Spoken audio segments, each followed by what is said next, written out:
In the cold silence before dawn, the streets of Paris felt unnaturally still, as if the city itself sensed what was coming.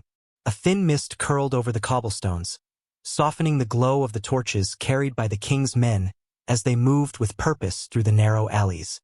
Their boots struck the ground in a measured rhythm, a cadence of inevitability.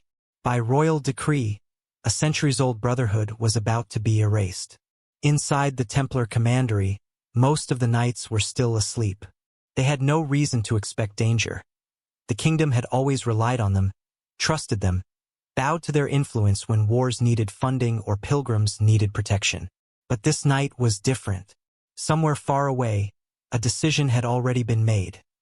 A decision whispered in royal chambers by a king drowning in debt and ambition. The soldiers filled the courtyard quietly, surrounding the stone buildings like a tightening noose.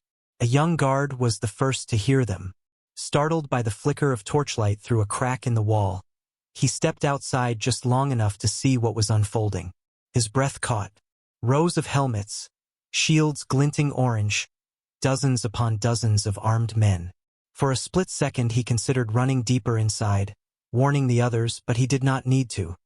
The crash of the outer gate being forced open did it for him. The sound ripped through the commandery like thunder. Templars awakened suddenly, some reaching instinctively for their swords, others confused, disoriented, still torn between sleep and reality. Veteran knights rushed down corridors calling for their brothers to arm themselves. But it was already too late. The courtyard was swarming with royal troops. The smell of burning pitch from their torches seeped into the hallways. One of the oldest knights, his beard white as winter snow, stepped out unarmed. He had seen battles, sieges, betrayals, but never this, never an attack in the heart of Christian lands, carried out under the banner of a Christian king. He raised his hands, demanding to know their crime. The captain did not answer. He simply read from a sealed parchment, his voice cold and detached as he listed charges so grotesque they sounded like nightmares invented by madmen. Heresy, idolatry, sorcery, blasphemies no Templar had ever spoken, no Templar had ever been taught. The old knight's face hardened, not in fear but in disbelief.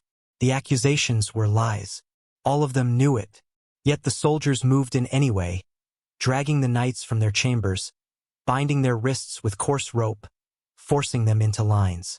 Torches cast trembling shadows across the stone walls, as if the very structure of the commandery trembled at the injustice taking place. One knight resisted. Not violently, he simply refused to kneel. He stood tall even as two soldiers forced him down. His voice rose above the chaos, demanding the king answer for the betrayal, demanding the church defend those who had spilled blood for it. A soldier struck him across the face with the hilt of a sword, and he fell silent, blood running down his cheek. Even then he did not bow his head. The commander of the Paris house, still half-dressed in his night cloak, was brought out last. His eyes swept across his men, brothers who had fought beside him in scorching deserts, atop siege towers, along treacherous caravan roads. He saw confusion in their eyes, indignation, pain. But above all, he saw loyalty. Loyalty that remained unbroken even as the king's soldiers tightened the rope around their arms. He stepped forward, demanding to know by what authority such an arrest could be made.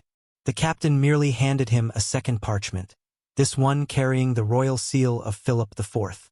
The commander's jaw tightened as he read it. There was no appeal written there, no room for negotiation. This was not justice. This was annihilation. Dawn approached. A line of pale gold began to creep across the sky, illuminating the scene with a cruel serenity. The knights were marched out of the courtyard, their armor left behind, their swords confiscated. Some villagers gathered in silence, watching the once revered warriors being taken like criminals. No one dared speak. No one dared interfere. Fear had settled over the city like frost. One Templar, barely more than a novice, struggled to hold back tears. He had joined the order believing he would serve God, protect the weak, and follow the footsteps of men who had once uncovered secrets beneath the ruins of Jerusalem.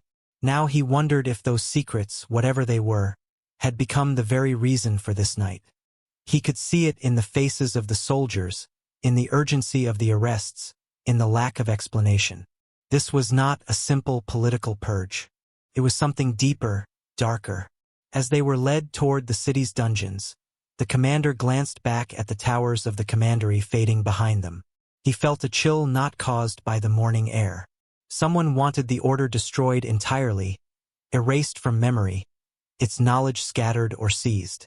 And the speed, the precision of the king's actions suggested that whatever the Templars possessed, relics, documents, or truths, was feared beyond measure. The novice looked up at the commander, searching for reassurance, for a hint that this nightmare could somehow be undone. The commander spoke only one sentence, his voice low but steady, meant for the young knight alone. They strike because they are afraid. Afraid of what? The novice wondered as they descended into the dark stone passage leading to the cells. Afraid of the Templars' power, their influence, or something far older, something the knights had brought back from the depths beneath Solomon's temple itself? As the cell door clanged shut behind them, one question hung in the stale air like a whisper that refused to die. What secret was so dangerous that kings and priests would burn a brotherhood to ashes just to ensure it never reached the world? In the shimmering heat of the Holy Land, long before their names struck fear or admiration across Europe, the Templars arrived as little more than pilgrims with swords. They were 9 in number, weary from travel, dressed in plain wool cloaks bleached by the relentless sun. Jerusalem in the early 12th century was a crossroads of dust, devotion, and tension. Every stone carried the memory of 100 battles. Every alley hummed with prayers and languages that echoed across continents. The new Christian kingdom was fragile, held together by hope, oaths, and the constant threat of enemies on all sides. When the 9 knights approached King Baldwin II, they came not as conquerors but as supplicants offering their service. They asked for no payment, no land, no titles, only permission to protect pilgrims on the roads. Roads choked with bandits, Saracen raiders, and the ghosts of too many crusades. Baldwin studied them closely. They were disciplined, fervent, unlike the rowdy warlords who had carved up the region. Something in their eyes suggested purpose, a quiet determination not found in ordinary knights. And so the king agreed. But what happened next was stranger than any typical grant of royal favor. Instead of lodging them in barracks or giving them quarters near the palace, Baldwin assigned them a very specific residence, the stables built over the ruins of Solomon's temple. A place steeped in myth, reverence, and warnings. A place no group, no matter how holy, had been granted exclusive access to before. Visitors noticed immediately. Why were 9 obscure knights given control of the Temple Mount, the holiest ground in the kingdom? They had no wealth, no political influence, nothing to justify such trust. Some whispered that the king knew exactly why they had come. Others insisted the Templars had sworn private vows to him, vows that had nothing to do with guarding pilgrims. The Temple Mount itself stood silent and vast, a skeleton of a glory lost centuries earlier when Babylonian armies ravaged Jerusalem. Beneath its surface lay layers of history compressed by time. The first temple, the second temple, Roman fortifications, collapsed chambers, sealed tunnels. Many believed sacred artifacts still slumbered in the darkness. Others said far more dangerous things, things never meant for mortal discovery, lay buried there. The Templars did not waste time. Although publicly they were poor knights of Christ, privately they began a strange and meticulous investigation within the temple's substructures. They mapped the ruins, studied ancient pillars, traced cracks in the stone as if searching for hidden seams. Workers on the mount occasionally saw them hauling out debris, carrying tools, or descending into narrow passageways with torches that left smudges of soot on the stone.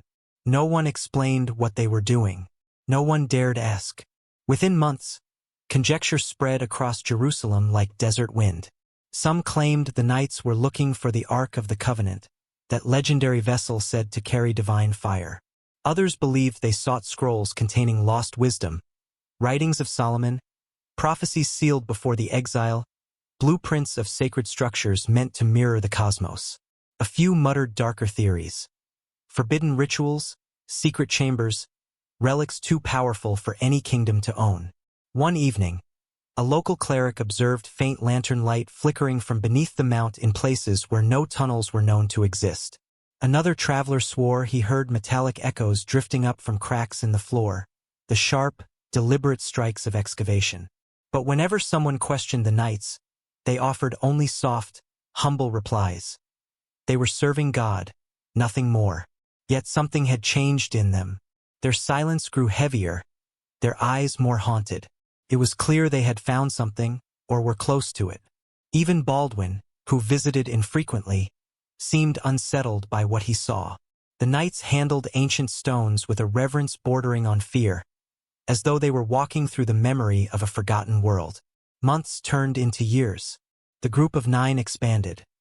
Recruits arrived from distant lands, drawn not just by faith but by rumors that this order was different.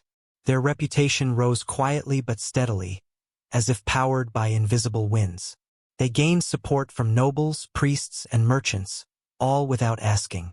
Their influence spread like a tide beneath the surface of society.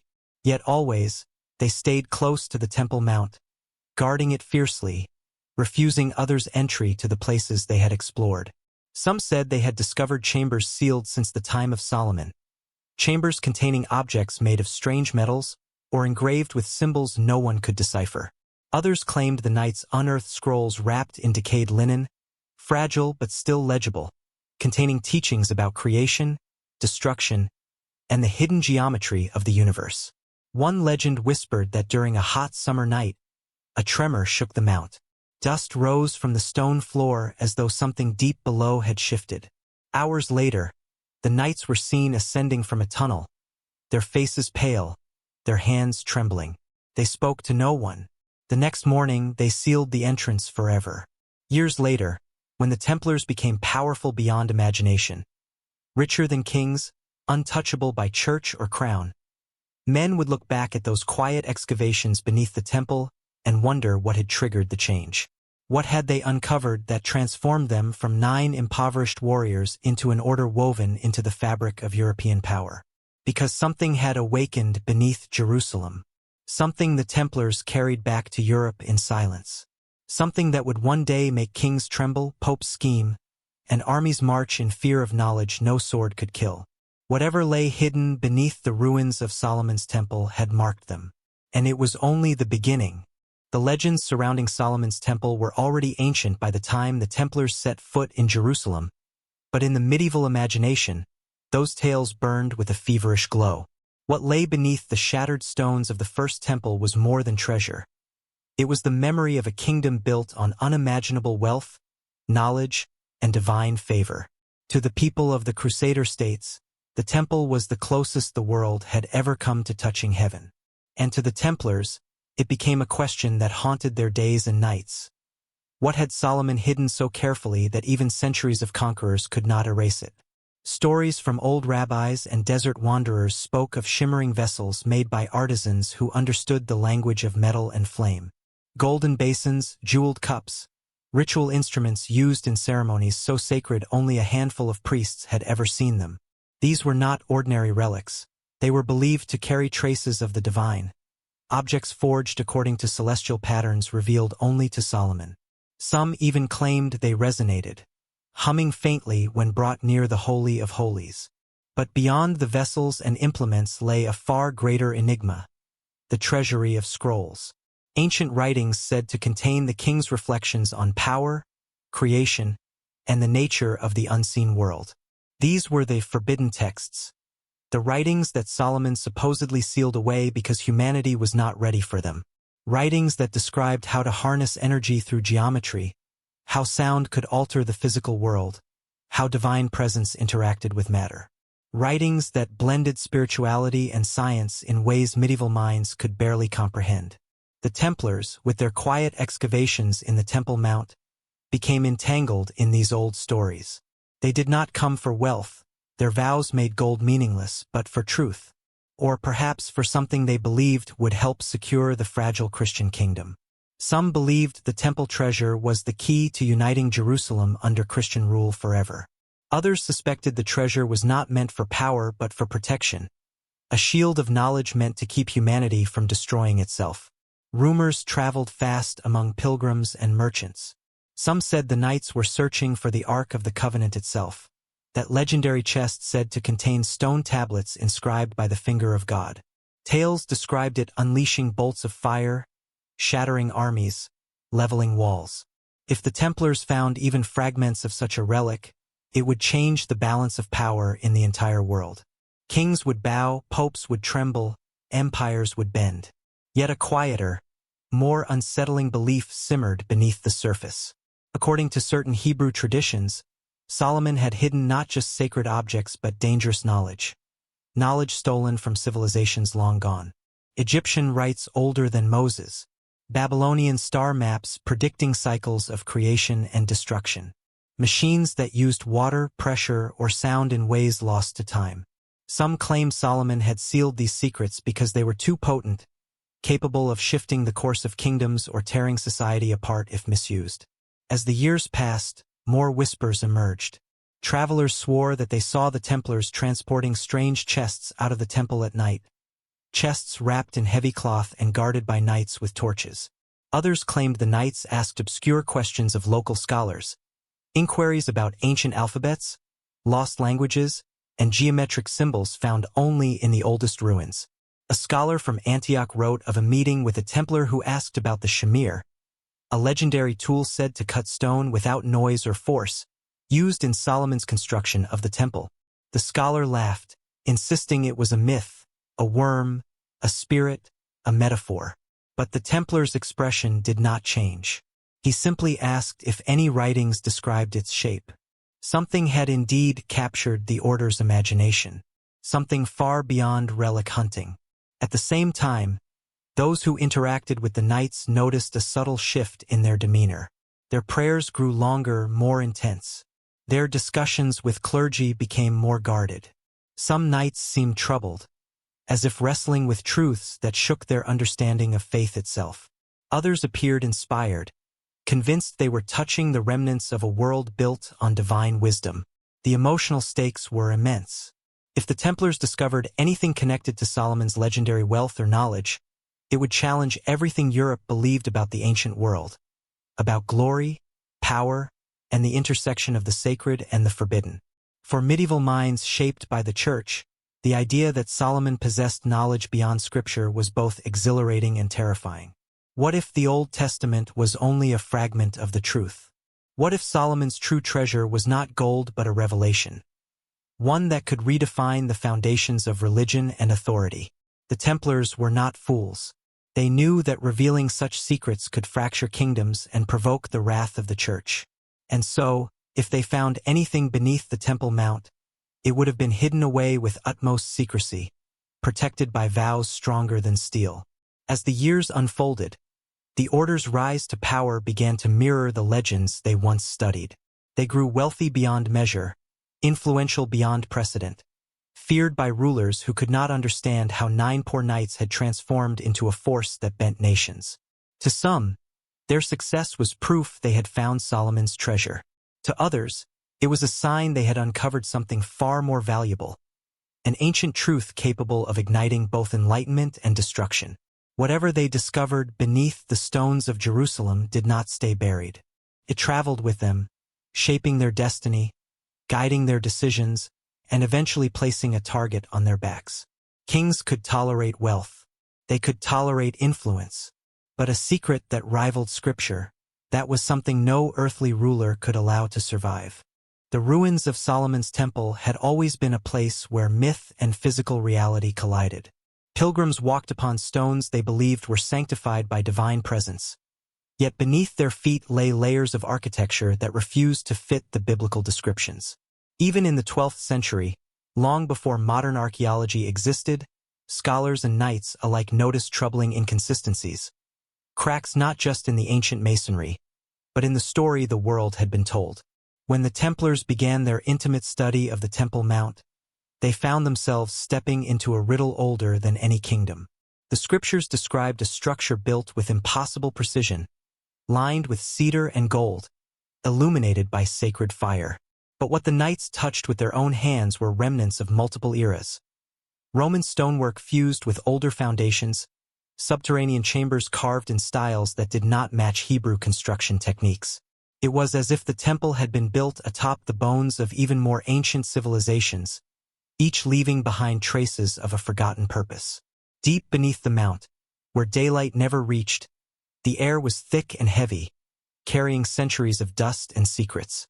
The Templars noticed that some walls were formed from enormous monolithic blocks, stones so massive that medieval knowledge offered no explanation for how they had been transported, let alone placed with seamless precision. There were joints so tight a knife blade could not pass between them. Some blocks bore strange resonant qualities. A soft strike could produce hums that lingered in the darkness like fading echoes of an ancient choir.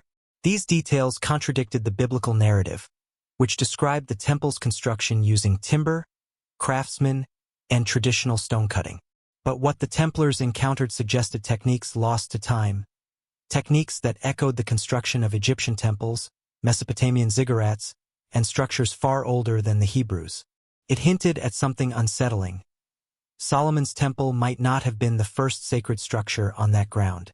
It might have been a reconstruction of a site already held holy by civilizations long forgotten.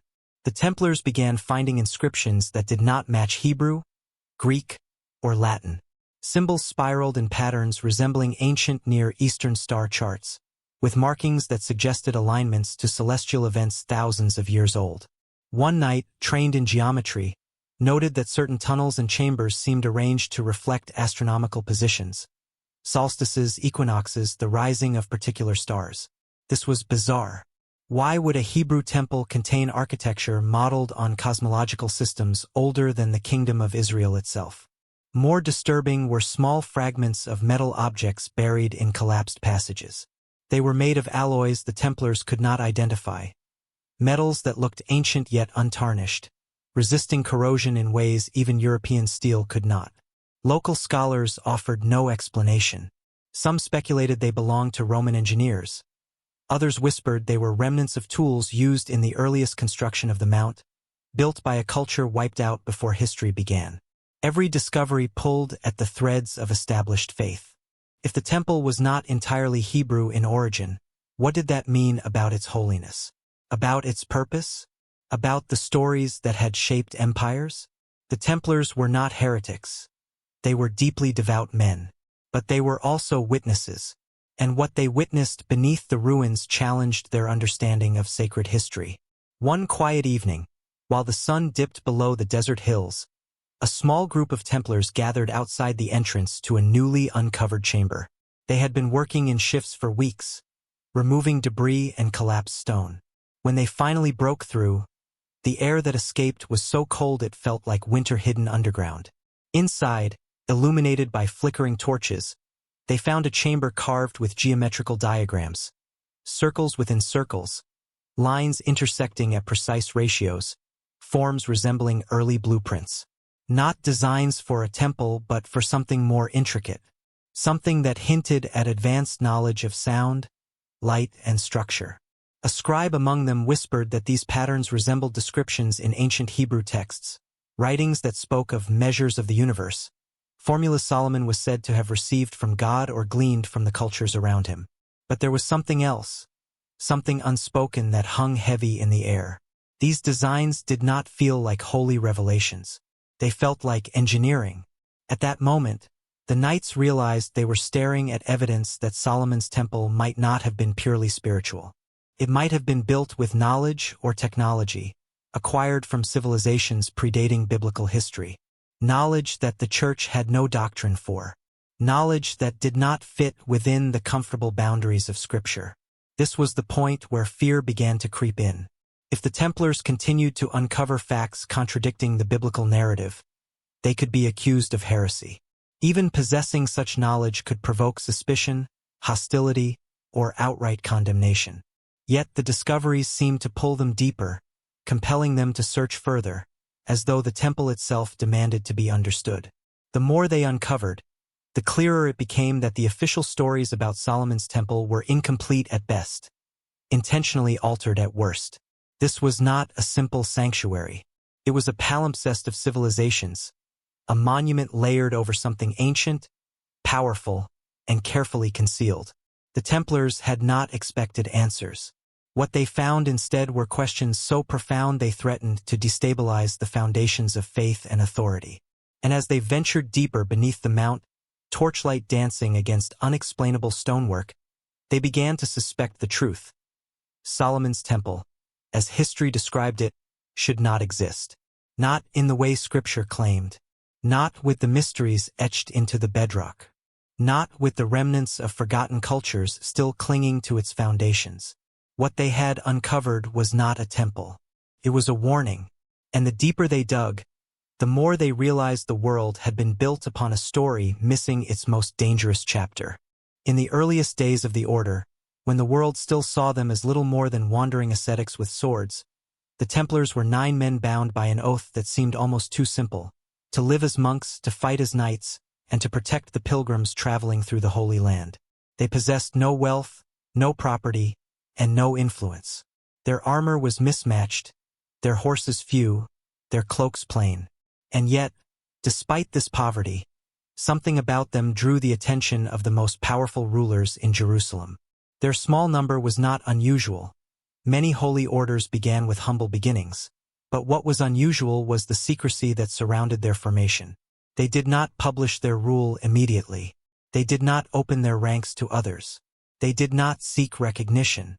They simply appeared, as though arriving on a mission already defined long before their feet touched Jerusalem's soil. There were even whispers among local clergy that the 9 knights were not random crusaders who had banded together, but men chosen specifically for skills, knowledge, or backgrounds that were never publicly recorded. Their leader, Hugues de Payens, was a man described by chroniclers as calm, steady, and difficult to read. Some said he had spent years studying ancient scriptures. Others claimed he had traveled in secret to Byzantium or even deeper east before arriving in the Holy Land. Whatever the truth, his presence commanded respect. He seemed to carry a purpose inside him, a purpose he shared only with the 8 men beside him. When King Baldwin II granted the group quarters on the Temple Mount, the former site of Solomon's Temple, it was not a gesture of generosity. It was the first sign that these knights were not what they appeared to be. Why give them access to the holiest, most politically sensitive site in the entire kingdom? Why deny entry to others while allowing 9 unknown knights to roam freely beneath its foundations? Some historians later suggested that Baldwin made the decision because he trusted them. Others believed the king had little choice. Perhaps the knights approached him with a request so unusual, so specific, that Baldwin realized they were acting on information the rest of the world did not possess. A request that made sense only if they knew something hidden lay beneath the Temple Mount, something worth dedicating their lives to uncovering. The 9 knights formed a pact among themselves, an agreement that went beyond monastic vows. They swore secrecy over their true purpose, even from the church. Their rituals, their search, their discoveries, all were guarded with absolute silence. This secrecy created unease among the clergy in Jerusalem, who could not understand why a group supposedly devoted to protecting pilgrims spent so much of their time underground, exploring tunnels instead of patrolling roads. Sometimes at dawn, local workers reported seeing the knights emerging from beneath the mount covered in dust, their faces grim and thoughtful. At other times, the men disappeared for days at a time, carrying tools and torches down into the dark, returning only when the sun had long set. They shared meals together but rarely engaged with others. They attended Mass faithfully but avoided discussing their mission with priests or fellow crusaders. One chronicler wrote that Hugues and his men behaved like monks haunted by a vision they dare not reveal. Another wrote that the 9 knights seemed less interested in pilgrims and more interested in unearthing what the ancients had buried. If the Templars had truly come only to protect travelers, there would have been no need for secrecy. Knights dedicated to charity had no reason to hide their actions. Yet their behavior suggested that protection was only the surface of something deeper, a disguise for a mission handed down through quiet whispers, or perhaps through texts no longer in circulation. There were rumors that some of the 9 had been studying esoteric traditions even before they left Europe. Stories circulated of meetings held in candlelit chapels, where cryptic maps and faded scrolls were examined. A few claimed the knights had been guided by a network of scholars, rabbis and mystics who believed secrets buried beneath the Temple Mount could either safeguard the world or doom it. Whatever their origin, the pact among the 9 knights grew stronger with each discovery they made beneath Jerusalem. They trusted no one but each other. They shared their findings only within their circle. This deep unity, this obsession with their hidden task, created a bond unlike anything seen in other knightly orders. As their investigations continued, it became clear even to outsiders that something monumental was taking place. The knights' behavior shifted subtly but unmistakably. Their prayers became more fervent, their vigilance sharper. At times they seemed afraid, as though burdened by revelation. At other times they seemed emboldened, as if they had found something that confirmed a belief they had carried for years. The 9 men were no longer simply an order.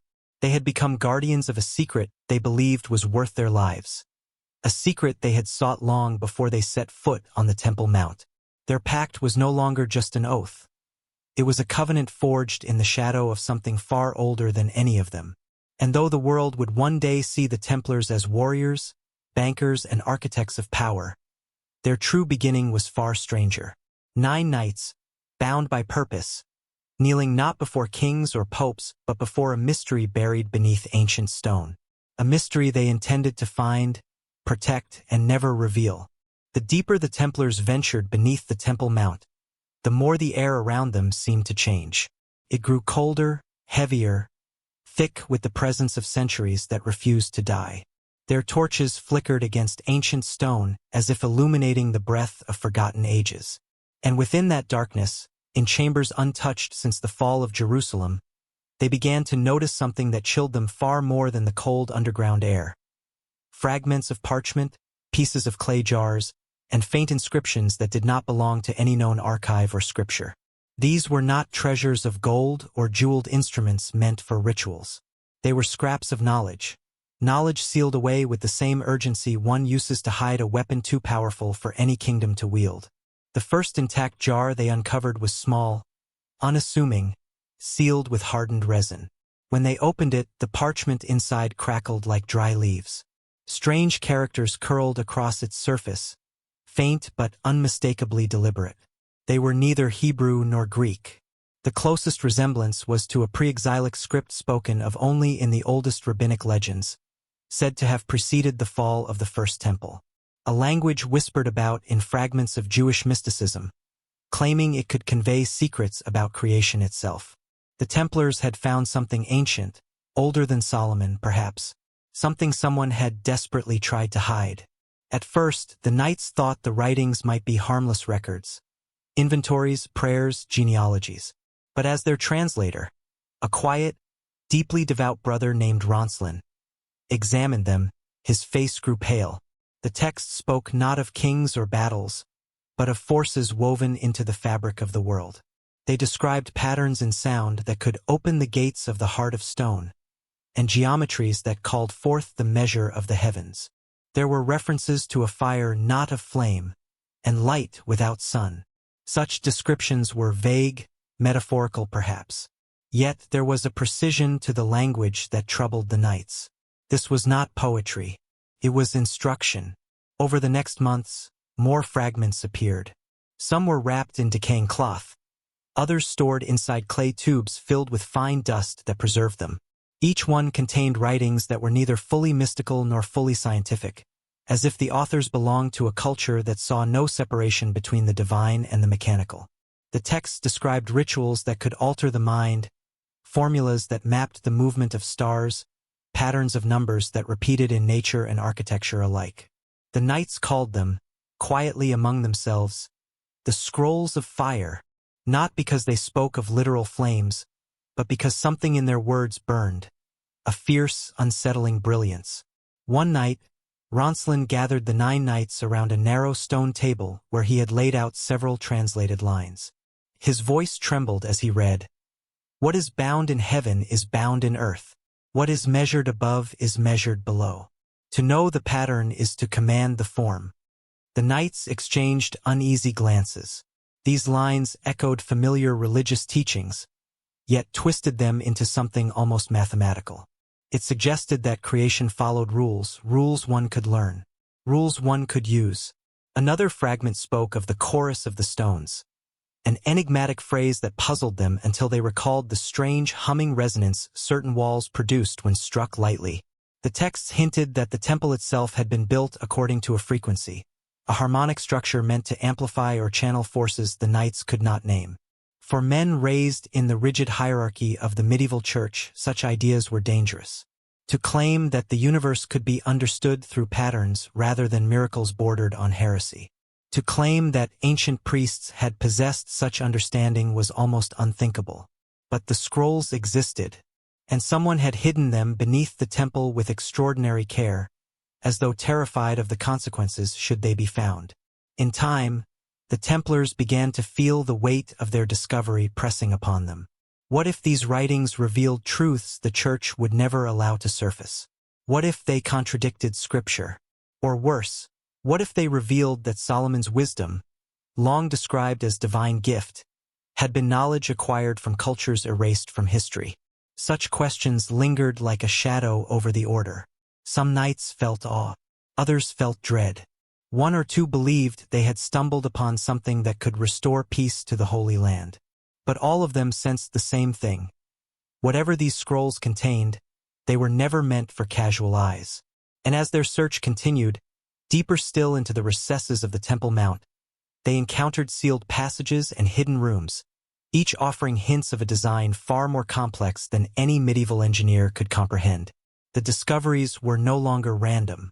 They formed a pattern, a map of a forgotten intelligence. An intelligence preserved in language, symbols, and geometric diagrams too advanced for their time. And the final realization was the most disturbing of all. The scrolls were not simply old. They were protected.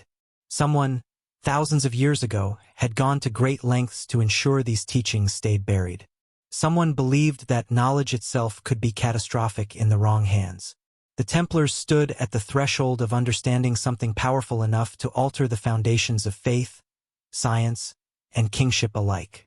And as they carried the scrolls back into the dim light of the Temple Mount, one question echoed through their minds, sharp and inescapable. Had they uncovered wisdom, or awakened something that had been hidden for the world's safety? The answer, they knew, would change the course of their order forever. Deep beneath the Temple Mount, after months of quiet, methodical excavation, the Templars reached a point where the passageways no longer resembled tunnels dug by human hands.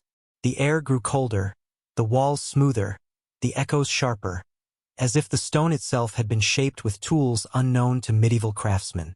Torchlight shimmered across surfaces that reflected with an almost metallic sheen. It was here, in the deepest recess, that the knights discovered what they would later call the first vault. They did not find it by chance.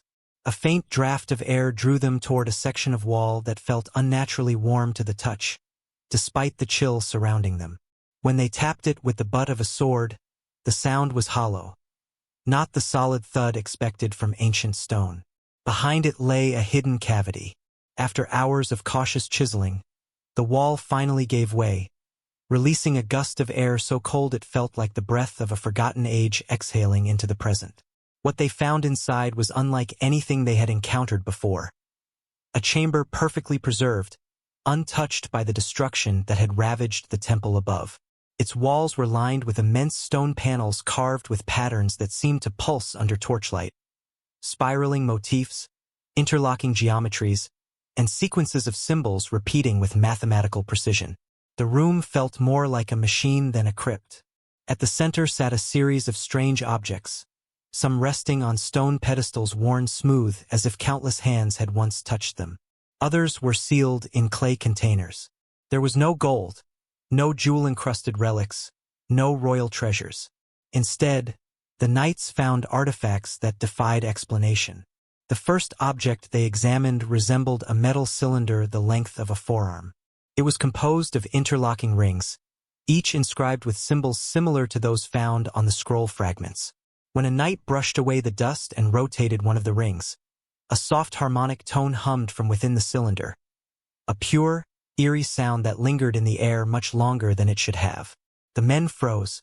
Nothing in their world produced such a resonance. Another item was a polished stone tablet etched with diagrams depicting the dimensions of the temple, but not as it existed in their time. The shapes suggested a structure with chambers deeper and more intricate than any known blueprint. At the edges of the tablet were notations in the same mysterious script they had begun to decipher. The Templars realized this tablet might represent the original design, or an even older plan the temple itself had been modeled after. In a corner of the vault lay fragments of a large circular disc, broken into several pieces. Each segment carried engraved grooves that seemed to guide the eye into swirling patterns. When two pieces were fitted together, the grooves aligned seamlessly, forming what appeared to be a star map, but not one representing the medieval understanding of the heavens. This map depicted star positions associated with ancient pagan cosmologies, suggesting an astonishing overlap between Hebrew and pre-Hebrew astronomical knowledge. One night, a quiet man with a background in surveying and geometry whispered that the patterns resembled harmonic structures, the kind used to tune instruments or predict the behavior of sound. The others dismissed him at first, but when they placed the broken disc near the metal cylinder, the cylinder emitted a faint, almost questioning hum, as though responding to a frequency hidden in the engraved lines. The Templars exchanged uncertain looks. These objects were not ceremonial. They were functional tools, instruments, perhaps even devices used for calculations or rituals lost before the rise of Rome or Babylon. The discovery shook them deeply. For months, they had suspected the temple hid secrets. But this vault was proof that a level of knowledge had existed in the ancient world that far surpassed anything the medieval church taught. Knowledge suppressed, destroyed, or forgotten by centuries of war. As they searched the vault further, the knights found a sealed stone chest. With great effort, they lifted its lid. Inside lay a pair of scrolls, remarkably intact, wrapped in aged linen. These scrolls were different from the earlier fragments. The script was clearer, the ink darker, the lines sharper. They appeared to have been written not long before the temple's fall, as if the authors had rushed to preserve the most essential teachings for whoever might discover them. Ronslin carefully unwrapped one scroll. The text described a ritual chamber beneath the heart of the temple, built to harness the breath of heaven through a series of acoustic and geometric alignments. It spoke of a place where priests communed with the divine not through prayer alone, but through interaction with the architecture itself, a harmony of sound, stone, and light. This was more than mysticism. It was technology shaped by belief. Slowly, the knights began piecing together a terrifying possibility. This vault was not merely a storage room. It was part of an ancient system, a deeper design of Solomon's temple meant to amplify whatever knowledge or power the priests once controlled. And the items within the vault were components of this system. But there was something else, something none of them said aloud. These objects did not look like they belonged to the Hebrews alone. Their style, their precision, their complexity suggested influences from civilizations older and more enigmatic, Egyptian engineering, Babylonian astronomy, even echoes of Mesopotamian myth. It was as though the temple had been a final assembly point for knowledge collected over generations, preserved in a single structure whose true purpose had been lost to time. The Templars left the vault in silence, carrying the most significant artifacts with them, hiding them beneath their cloaks. They did not speak of what they saw, not to other knights, not to clergy, not even to the king. The vault was sealed again, its entrance concealed so thoroughly that no outsider could locate it. From that day onward, something changed in the order. A quiet gravity settled over the 9 knights. They had not found gold or relics or the Ark of Legend. They had found something more dangerous, something that threatened to rewrite the boundaries of religion, science, and power. They now understood why they were given access to the Temple Mount. They also understood why those who once guarded these secrets chose to bury them. The vault held truths so profound that if revealed, they could unmake thrones, unsettle empires, and challenge the authority of the church itself. And the Templars, knowingly or not, had become the new guardians of that truth, a truth that would one day set the world aflame. When the 9 knights finally emerged from Jerusalem carrying what they had uncovered beneath the Temple Mount, something unspoken traveled with them, an invisible weight that settled into their bones and refused to let go. They had entered the Holy Land as humble protectors of pilgrims, unknown and overlooked, but they left it with knowledge that would reshape the very nature of their order. And as they returned to Europe, the world around them seemed to shift in ways few could explain. At first, their rise made no sense. The Templars had no lands, no noble inheritance, no wealthy patrons. Yet within a few short years, donations began flowing to them from every direction. Dukes, barons, merchants, even monarchs. It was as though the entire continent had simultaneously recognized their value and decided to elevate them. Some chroniclers claimed it was divine favor. Others whispered that the knights carried something blessed back from Jerusalem. Few realized how literal that whisper might have been. Their sudden influence was alarming in a society where power was usually inherited or seized through bloodshed. The church welcomed them enthusiastically, granting them privileges no order had ever received. They were exempt from taxation. They answered to no king. They could cross borders freely. They had their own network of messengers, their own courts, their own rules. Even the Pope himself declared the order untouchable, reporting only to him and God. Such generosity was unprecedented. Orders normally spent decades begging for recognition. But the Templars? They ascended in less than a generation. Some historians attribute this rise to their honesty and bravery. Others point to their critical role defending pilgrims along dangerous routes. But those who looked more closely noticed that the Templars were attracting the attention of scholars, mystics, and even astronomers, people who had no interest in military brotherhoods. These men sought audiences with the knights, asking about strange symbols, ancient scrolls, and geometric patterns the order quietly carried back from the East. The Templars never admitted what they had found, but their behavior betrayed them. They built their commanderies using architectural plans suspiciously similar to the diagrams discovered beneath the temple, structures based on sacred geometry, perfectly aligned with solar cycles, acoustics carefully tuned. Their chapels echoed with an odd resonance that made prayers feel deeper, sharper, more intense.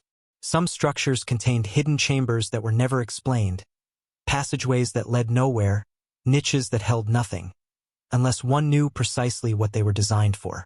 Their rituals grew more complex as the order expanded. A newly initiated knight might see only the surface: oaths, vows, symbols of purity and sacrifice. But senior members spoke of mysteries, inner teachings whispered behind closed doors. Some described meditations involving patterns and sounds that mirrored the writings found in the scrolls. Others hinted that the order sought to restore what had been lost, a phrase that meant nothing to outsiders and everything to those who had seen the vault beneath the temple. Europe began to notice. The kings who once ignored the 9 obscure knights now sought their favor. They borrowed money from them, confided in them, feared them. For the first time in history, a group of monks wielded influence comparable to royals, without raising armies, without claiming thrones, without shedding a drop of noble blood. The Templars' wealth grew at a staggering pace.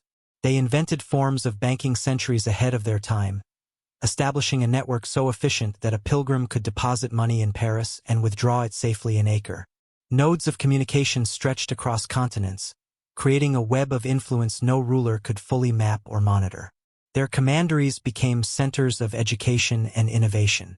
Scholars from Iberia to Constantinople sought their libraries filled with manuscripts copied from the very scrolls they had unearthed. To the outside world, it seemed as though the order had tapped into some hidden reservoir of wisdom. Their strategies on the battlefield were unconventional but devastatingly effective. Their finances operated with precision and foresight unmatched by any kingdom. Their diplomacy was subtle, almost prophetic. They solved problems before they appeared. They predicted crises before they erupted. It was as if they were guided by knowledge superior to that of their contemporaries. Knowledge drawn from ancient texts, perhaps, or from the strange instruments found in the vault. But with power came fear. Noble families resented their independence. Religious fanatics envied their papal protection. Monarchs worried that the Templars' influence threatened their own thrones. Whispers began to spread that the knights held secrets too great for men of faith. Some accused them of practicing foreign rites. Others claimed they guarded a relic so potent it could shatter kingdoms. The Templars never responded to these accusations. Their silence only deepened the mystery. But behind closed doors, within the innermost circles of the order, the truth was far more complicated. The Knights had not sought power. Power had followed them, drawn to the knowledge they had carried from beneath the ruins of Solomon's temple. Knowledge that accelerated their rise. Knowledge that made kings marvel and priests tremble. Knowledge that seemed to guide the order toward a destiny they were not entirely prepared for. Their meteoric ascent was no accident. It was the natural consequence of touching a secret older than Jerusalem itself, a secret capable of shaping nations and altering the very structure of belief. And though the Templars stood proudly in their white mantles adorned with the red cross, admired across kingdoms, they could feel the shadow of that secret trailing behind them, watching, waiting, because what they had uncovered in the depths of the Holy Land had not been buried by chance. It had been hidden deliberately, and now, in the heart of Europe, the consequences of that revelation were beginning to unfold. As the Templars' influence grew like a rising tide across Europe, admiration slowly bent into tension, and tension hardened into something far more dangerous: fear. Kings who once welcomed the Knights now saw them as a silent rival. Priests who blessed their training grew uneasy at their independence.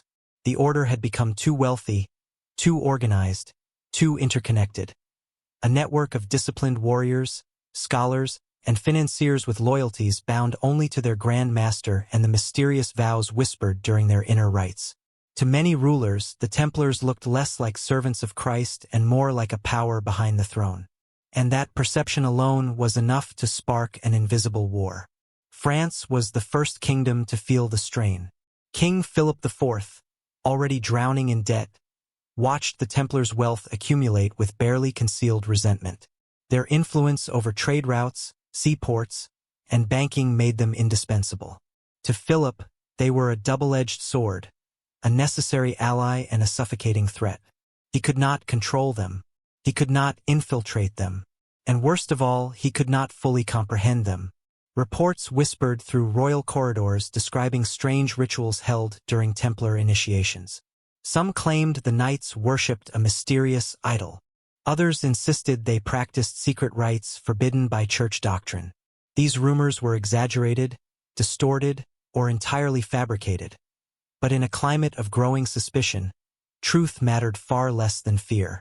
In Rome, high-ranking clergy began debating the nature of the order's independence. The Templars answered directly to the Pope, which meant no bishop, no archbishop, no king, had the authority to punish a knight of the order. This rankled powerful men. More troubling were quiet rumors that the Templars possessed documents and artifacts brought back from Jerusalem. Items that, if revealed, could destabilize church theology. The order never confirmed such rumors, but they never denied them either. Their silence became a weapon in itself. Within the monasteries of Europe, whispers circulated about a hidden archive, an inner library accessed only by the highest-ranking knights. Some monks claimed that inside these vaults were scrolls older than Christianity. Others spoke of the Jerusalem chest, a sealed container holding relics carried from beneath the Temple Mount. But the most alarming rumor was also the most persistent: that the Templars had uncovered a secret so profound it could call into question centuries of scripture. This rumor spread like wildfire among those already jealous or suspicious of the order. And for some, it became justification enough to weaken the Knights' influence. Across borders, subtle efforts began to undermine them. Kings instructed their spies to infiltrate Templar commanderies. Clerics preached sermons suggesting humility, condemning pride, urging obedience. Thinly veiled criticisms aimed at the order. Envoys were sent to Rome pleading that no group should be allowed such unrestrained autonomy. Financial competitors spread stories about Templar greed. Some claimed the order performed dark rituals involving severed heads or bizarre prayers. The Templars publicly ignored these accusations, but privately the leadership knew they were being encircled. They could feel it in the tightening of political alliances, in the sudden, suspicious audits of their accounts, in the way merchants hesitated before accepting their tokens or letters of credit. Something had shifted in the air, an unseen pressure building around them. Yet what troubled the knights most was not the envy of kings or the mutterings of clergy. It was the realization that some of these rumors contained fragments of truth, distorted shadows cast by the discoveries they had made beneath the Temple Mount. Their underground vaults, their secret scrolls, their strange relics. All of it fed the imagination of their enemies. And though the Templars kept their secrets well, secrecy itself became proof of guilt in the eyes of those who sought their downfall. The Order's inner circle recognized the deeper danger. Someone, somewhere, had begun connecting the puzzle pieces. Not fully, not accurately, but enough to suspect the Templars possessed something more than wealth or military discipline. Something powerful, something ancient, something worth lying, spying, and even killing to obtain. The invisible war intensified quietly. Letters between monarchs hinted at coordinated strategies. Spies began disappearing. Senior Templars found themselves followed or questioned subtly by local lords. Even the Pope, once their greatest protector, grew distant, pressured by political forces, manipulated by kings desperate to break the Order's influence. Meanwhile, within the Templar leadership, debates erupted in private chambers lit only by candlelight. Some argued the Order should reveal part of what it had discovered, use the knowledge to buy safety. Others insisted that revealing anything would doom not only the Order but perhaps the entire balance of faith in Europe. What they carried from Jerusalem was not a bargaining chip. It was a responsibility, and responsibilities of that magnitude often carried heavy consequences. The tension grew until it was almost palpable, a silence before the storm. Everyone felt it, though few understood it. The knights continued training, building, managing their vast networks, but beneath the calm surface, unease coiled like a serpent.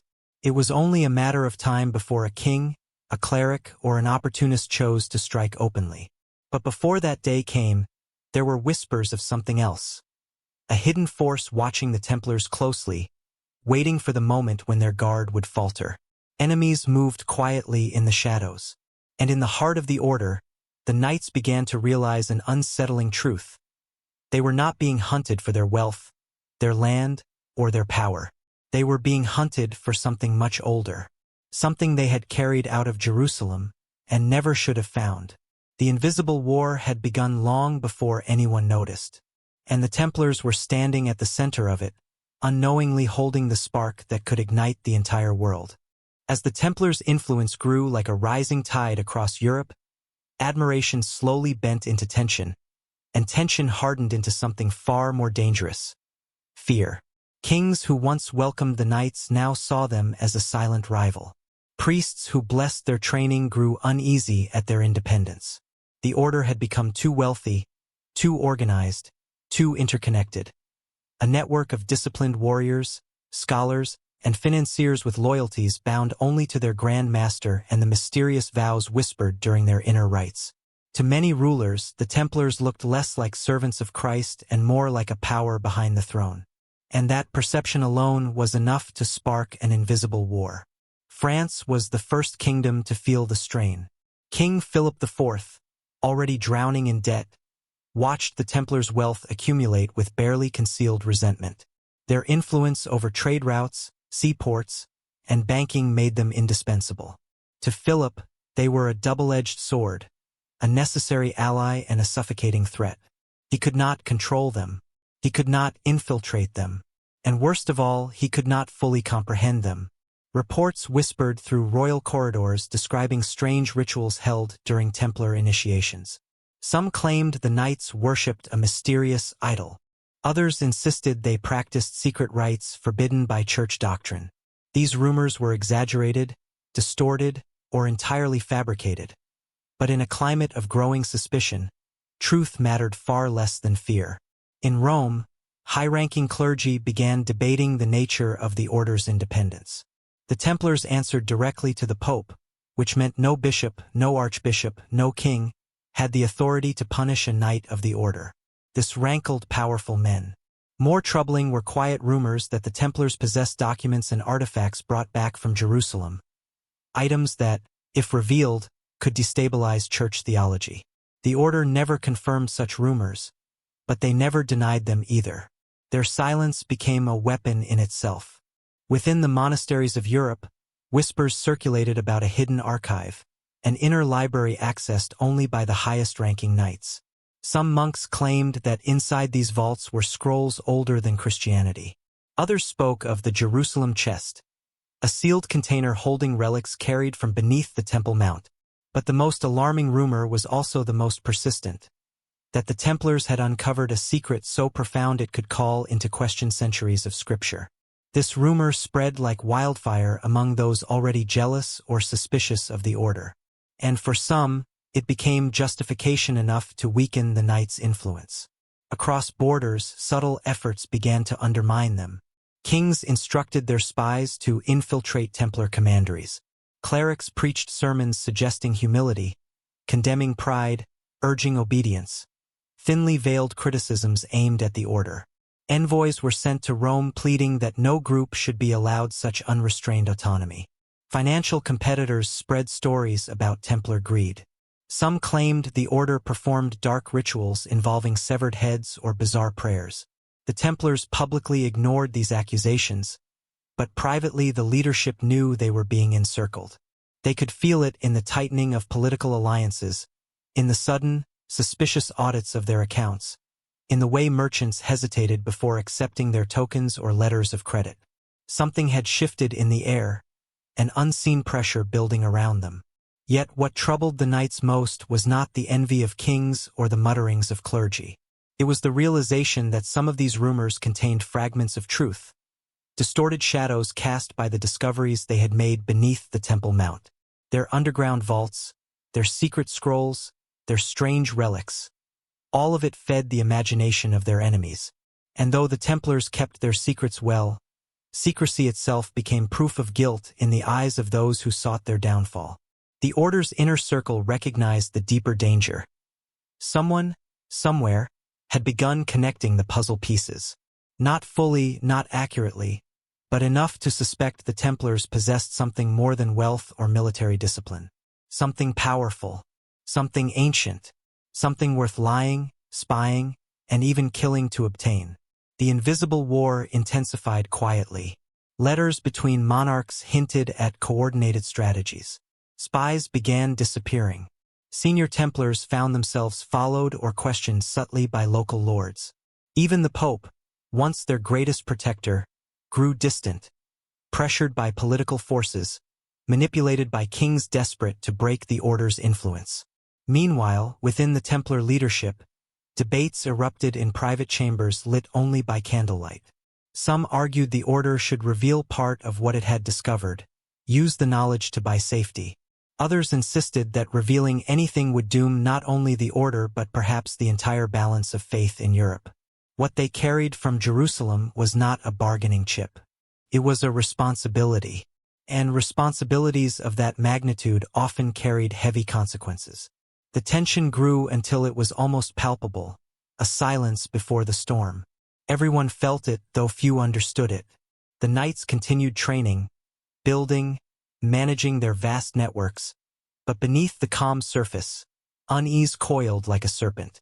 It was only a matter of time before a king, a cleric, or an opportunist chose to strike openly. But before that day came, there were whispers of something else. A hidden force watching the Templars closely, waiting for the moment when their guard would falter. Enemies moved quietly in the shadows. And in the heart of the Order, the knights began to realize an unsettling truth. They were not being hunted for their wealth, their land, or their power. They were being hunted for something much older, something they had carried out of Jerusalem and never should have found. The invisible war had begun long before anyone noticed, and the Templars were standing at the center of it, unknowingly holding the spark that could ignite the entire world. Legends of the Ark of the Covenant had circulated through Europe for centuries before the Templars rose to power, but as their influence spread and whispers of their strange discoveries multiplied, those legends took on new and unnerving dimensions. For many, the Ark was the ultimate relic, a chest of acacia wood clad in gold, said to hold the stone tablets of Moses and radiate a divine force capable of leveling armies and burning those who touched it. But for the Templars, who had spent years exploring the catacombs beneath the Temple Mount, The Ark was more than a story. It was a possibility, a terrifying, electrifying possibility. In Jerusalem, they had heard countless tales from Jewish elders, Christian monks, and even Muslim scholars. All told different versions of the same enigma. Some claimed the Ark had been hidden before the Babylonian invasion, taken by priests through secret tunnels beneath the First Temple. Others said it had been carried away much earlier, during the reign of Manasseh, when idolatry crept into the Holy of Holies. A few whispered that it had never belonged to one people alone, that it was a relic older than the Hebrews, inherited rather than created. The Templars listened to these accounts with growing fascination.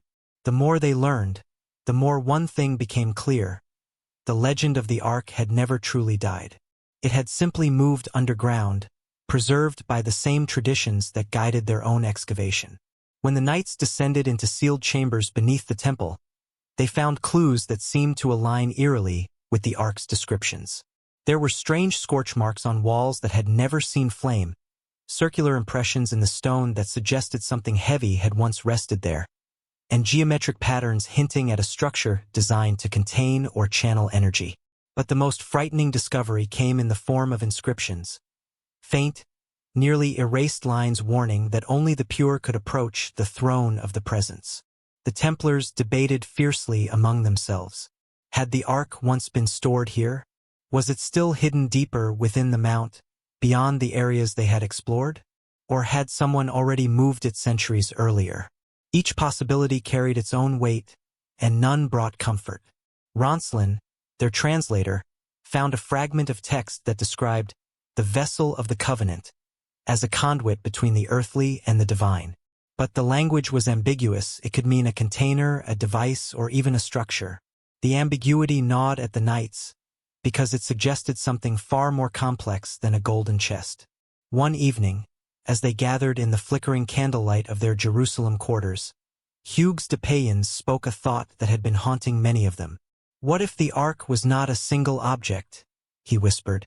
"What if it was part of a system?" The room fell silent. It was a dangerous idea, one that blurred the line between theology and forbidden knowledge. But the artifacts they had uncovered supported the notion.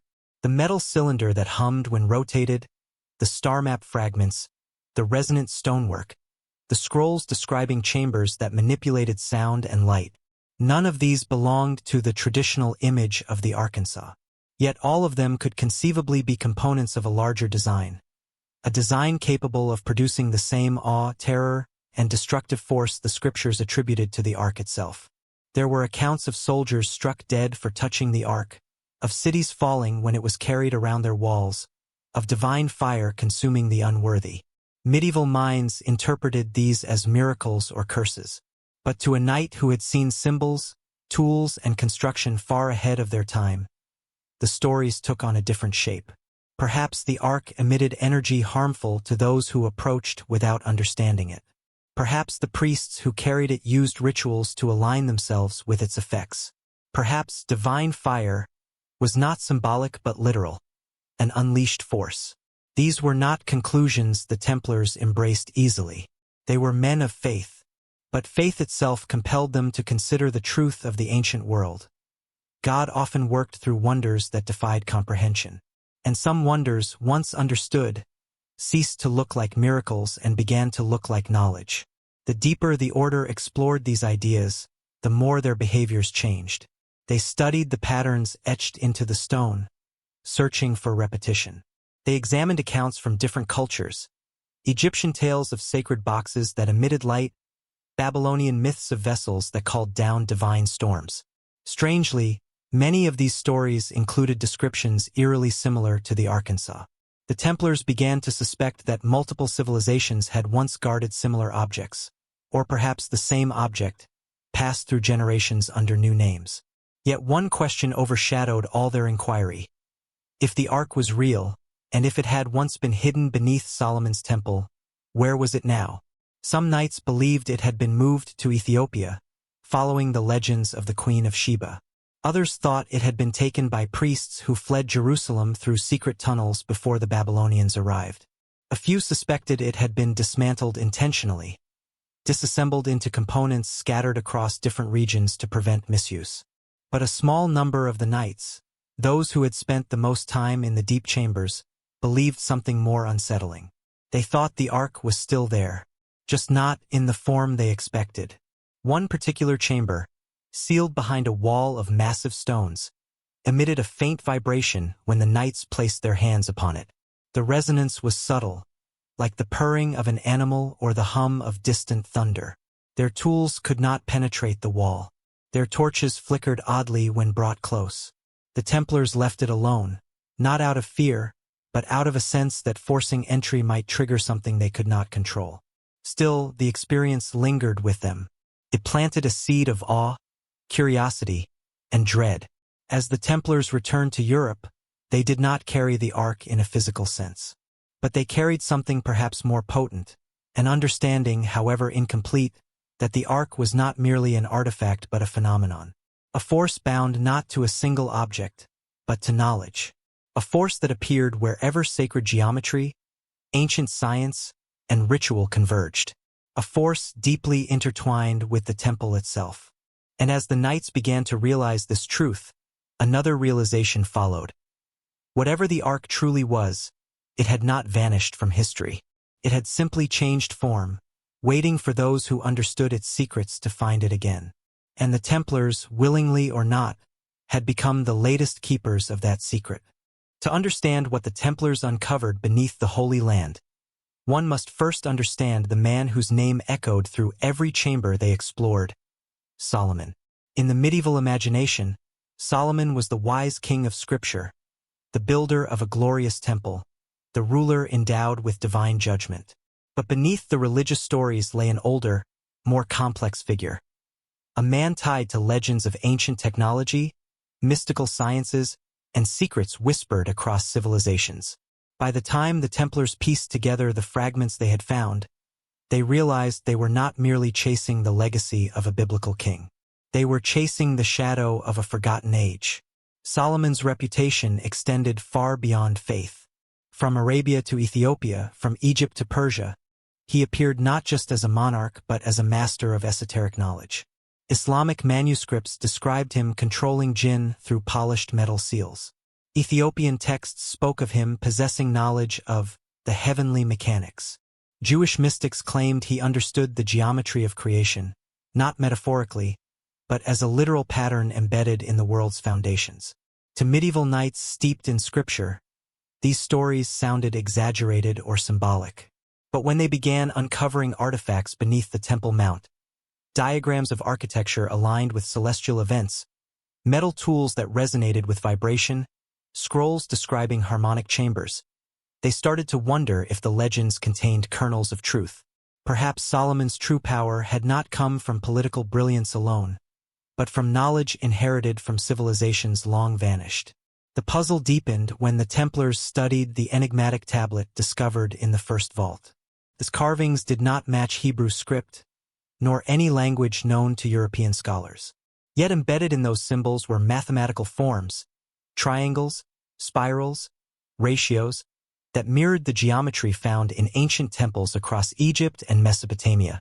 The tablet's design suggested a blueprint, not for a building, but for a system, a way of shaping stone and space so that it interacted with sound, light, and energy. Ronslin, who had begun reconstructing some of the script, whispered one night that the characters did not represent a language so much as a formula, instructions encoded through shapes.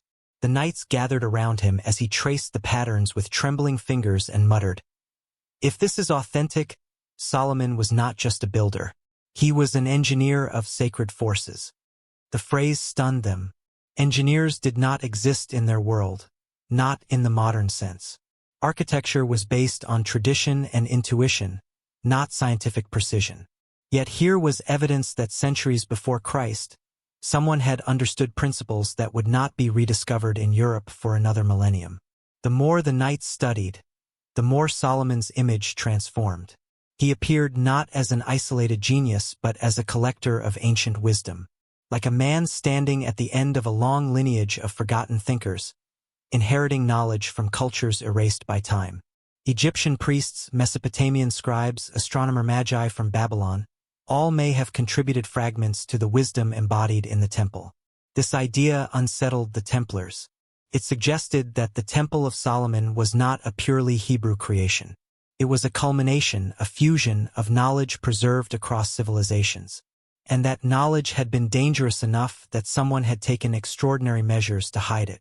One scroll fragment spoke of the Book of Measures, a mysterious text said to contain the proportions of creation itself. It described how distances in the temple corresponded to mathematical relationships found in the stars, the human body, water's flow, and the vibrations of sound.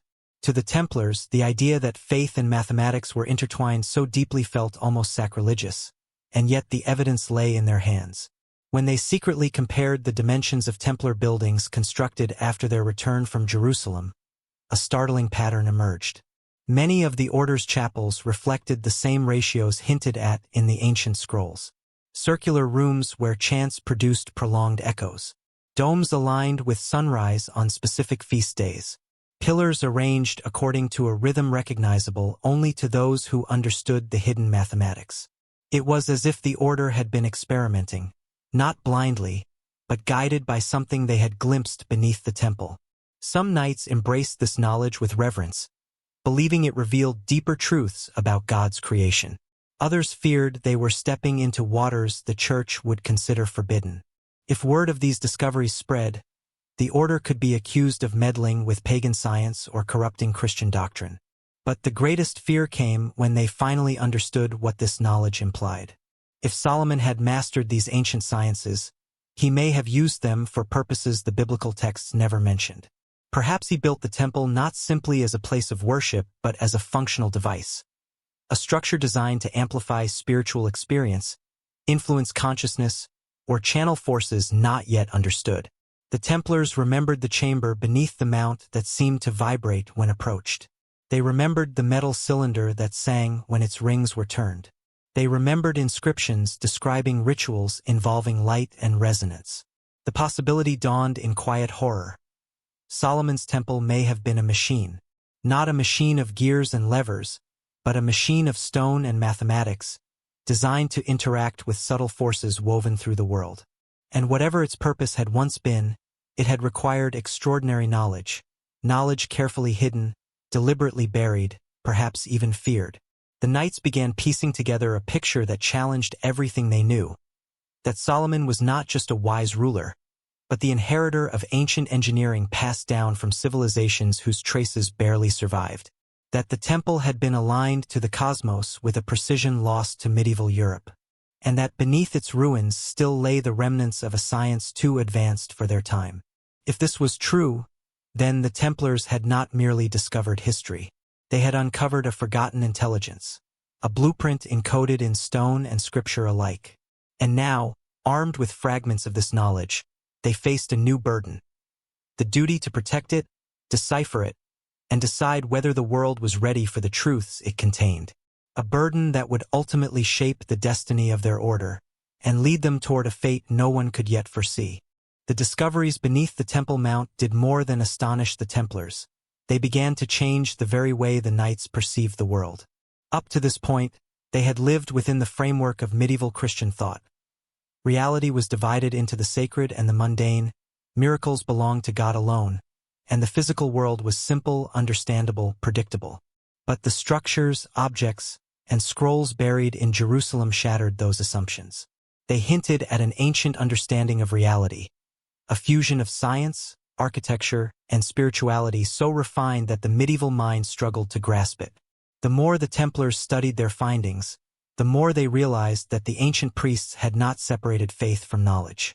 To them, divine truth expressed itself through numbers, vibrations, and form. Patterns were not decorative but functional. Geometry was not symbolic but operative. Every circle, every angle, every inch of stone served a purpose, not just aesthetic but metaphysical. It was a worldview radically different from the one medieval Europe had inherited. One night, gathered in a dimly lit chamber of their Jerusalem quarters, the senior knights discussed the strange resonance they had observed within the first vault. The walls in that chamber seemed to carry sound effortlessly, amplifying even the faintest whisper. When they tested certain frequencies, humming softly or striking stones gently, the walls responded with an echo that lingered unnaturally long, as if the chamber had been engineered to produce an acoustic effect far beyond chance. This was not artistry. It was intentional design. The Templars began to suspect that some parts of Solomon's temple were constructed to manipulate sound, to focus or redirect vibrations in ways that could affect the human mind or body. Certain scrolls described songs of ascension, sung by priests that caused worshippers to feel the presence descend like a mantle. This now sounded less like metaphor and more like acoustic engineering. Then there were the geometric diagrams. The patterns carved into the tablet, the spiral engravings on the broken disc, the symbols etched onto the metal cylinder, all hinted at mathematical relationships that matched celestial alignments. When Ronslin compared the positions on the star map disk with known star patterns, he discovered that they aligned with constellations as they appeared nearly 1,000 years before Solomon's reign. This realization came with a shiver. The knowledge embedded beneath the temple was older than the temple itself. At the same time, the knights began noticing parallels between the ancient diagrams and the structures the order was beginning to build across Europe. Many Templar commanderies, especially the round churches, echoed the proportions of the Temple Mount. Their designs encouraged specific acoustic effects. Their windows aligned with the solstices, and some even contained spiral motifs reminiscent of the patterns found in Jerusalem. Were the Templars imitating the temple, or attempting to recreate something they believed had once existed? Even the placement of their buildings seemed intentional. Their commanderies often stood at points of geographic convergence, places where Roman roads intersected, where ancient markers had once stood, or where natural stone formations resonated with unusual clarity. Whether this was coincidence or an application of forgotten principles, the effect was undeniable. Their structures felt different. Visitors often described experiencing an inexplicable sense of calm or focus within Templar chapels. Some reported dreams more vivid than usual after sleeping near their commanderies. Others noticed a subtle warmth in the air, even in winter, as if the building itself retained and redirected heat. The knights themselves could not explain these effects. But privately, some wondered whether the ancient knowledge they had uncovered was subtly influencing their architectural choices, guiding their hands even when their minds did not fully understand the principles. A few among them feared this. A few embraced it. Most simply remained silent. But what troubled them most were the implications of the scrolls that described the temple's inner mechanisms. These writings hinted that certain chambers amplified human intention, that rituals performed within those spaces could produce tangible effects. Not magic, but resonance. Not miracles, but the manipulation of natural forces through precise construction. It was a worldview in which stone, sound, and spirit intertwined. This idea was nearly heretical in medieval Europe. Yet the evidence was overwhelming. If the ancient priests had mastered such knowledge, they might have been able to influence crowds, induce visions, or create experiences later described as divine encounters. This did not negate faith, but it challenged the medieval understanding of how the divine interacted with the world. For the Templars, this raised terrifying questions. Had Solomon used these principles to commune with God, or to command forces beyond human comprehension? Was the temple a sanctuary, a fortress, or a device? And if so, what was its purpose? Healing? Revelation? Power? The more the knights studied, the more one conclusion pressed upon them. The ancients had understood something fundamental about the fabric of existence, something the medieval world had lost. And now the Templars, through a combination of fate and secrecy, were rediscovering it. This realization created a deep divide within the order. Some argued that this knowledge could be used to strengthen Christendom, to build structures that brought people closer to God, to restore a form of sacred wisdom lost since the destruction of the First Temple. These men saw the discoveries as a calling. Others feared the implications. If kings learned the order possessed such knowledge, they would stop at nothing to control it. If the Church learned that ancient sciences blurred the lines of Scripture, the Templars could be condemned. Knowledge of this magnitude was as dangerous as any weapon, and so the order kept silent. They locked their discoveries in hidden rooms, recorded them in ciphers, and passed them down only to trusted brothers through whispered rites. They applied fragments of the knowledge where they could, disguising the principles within architecture and ritual, never revealing the source. The world saw the Templars rising in wealth, influence, and prestige. But hidden beneath that rise was something far more powerful and far more perilous. A rediscovered science, a forgotten system of power, an ancient blueprint for shaping human experience. This was not the treasure kings believed they guarded. It was something infinitely more dangerous, the mechanics behind the sacred, the architecture of influence, the hidden laws of a world the Templars were only beginning to understand. A world they could guide or a world that could destroy them. The deeper the Templars descended into the mysteries hidden beneath the Temple Mount, the more their unity, once their greatest strength, began to fracture. What they had uncovered was not simply a relic or a treasure, but a knowledge so vast and so unsettling that it forced each knight to confront his own beliefs, loyalties, and vision of the Order's purpose. And while they remained brothers in arms, their minds no longer marched in perfect formation. At first, the tension was subtle, little more than hushed disagreements in candlelit rooms. But as the Order expanded and the inner circle grew to include men who had not personally seen the vaults beneath Jerusalem, the fracture widened.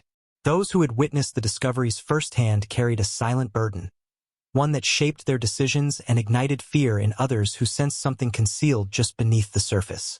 Hugues de Payens, the Grand Master, believed fervently that the knowledge they had uncovered was entrusted to them by divine will.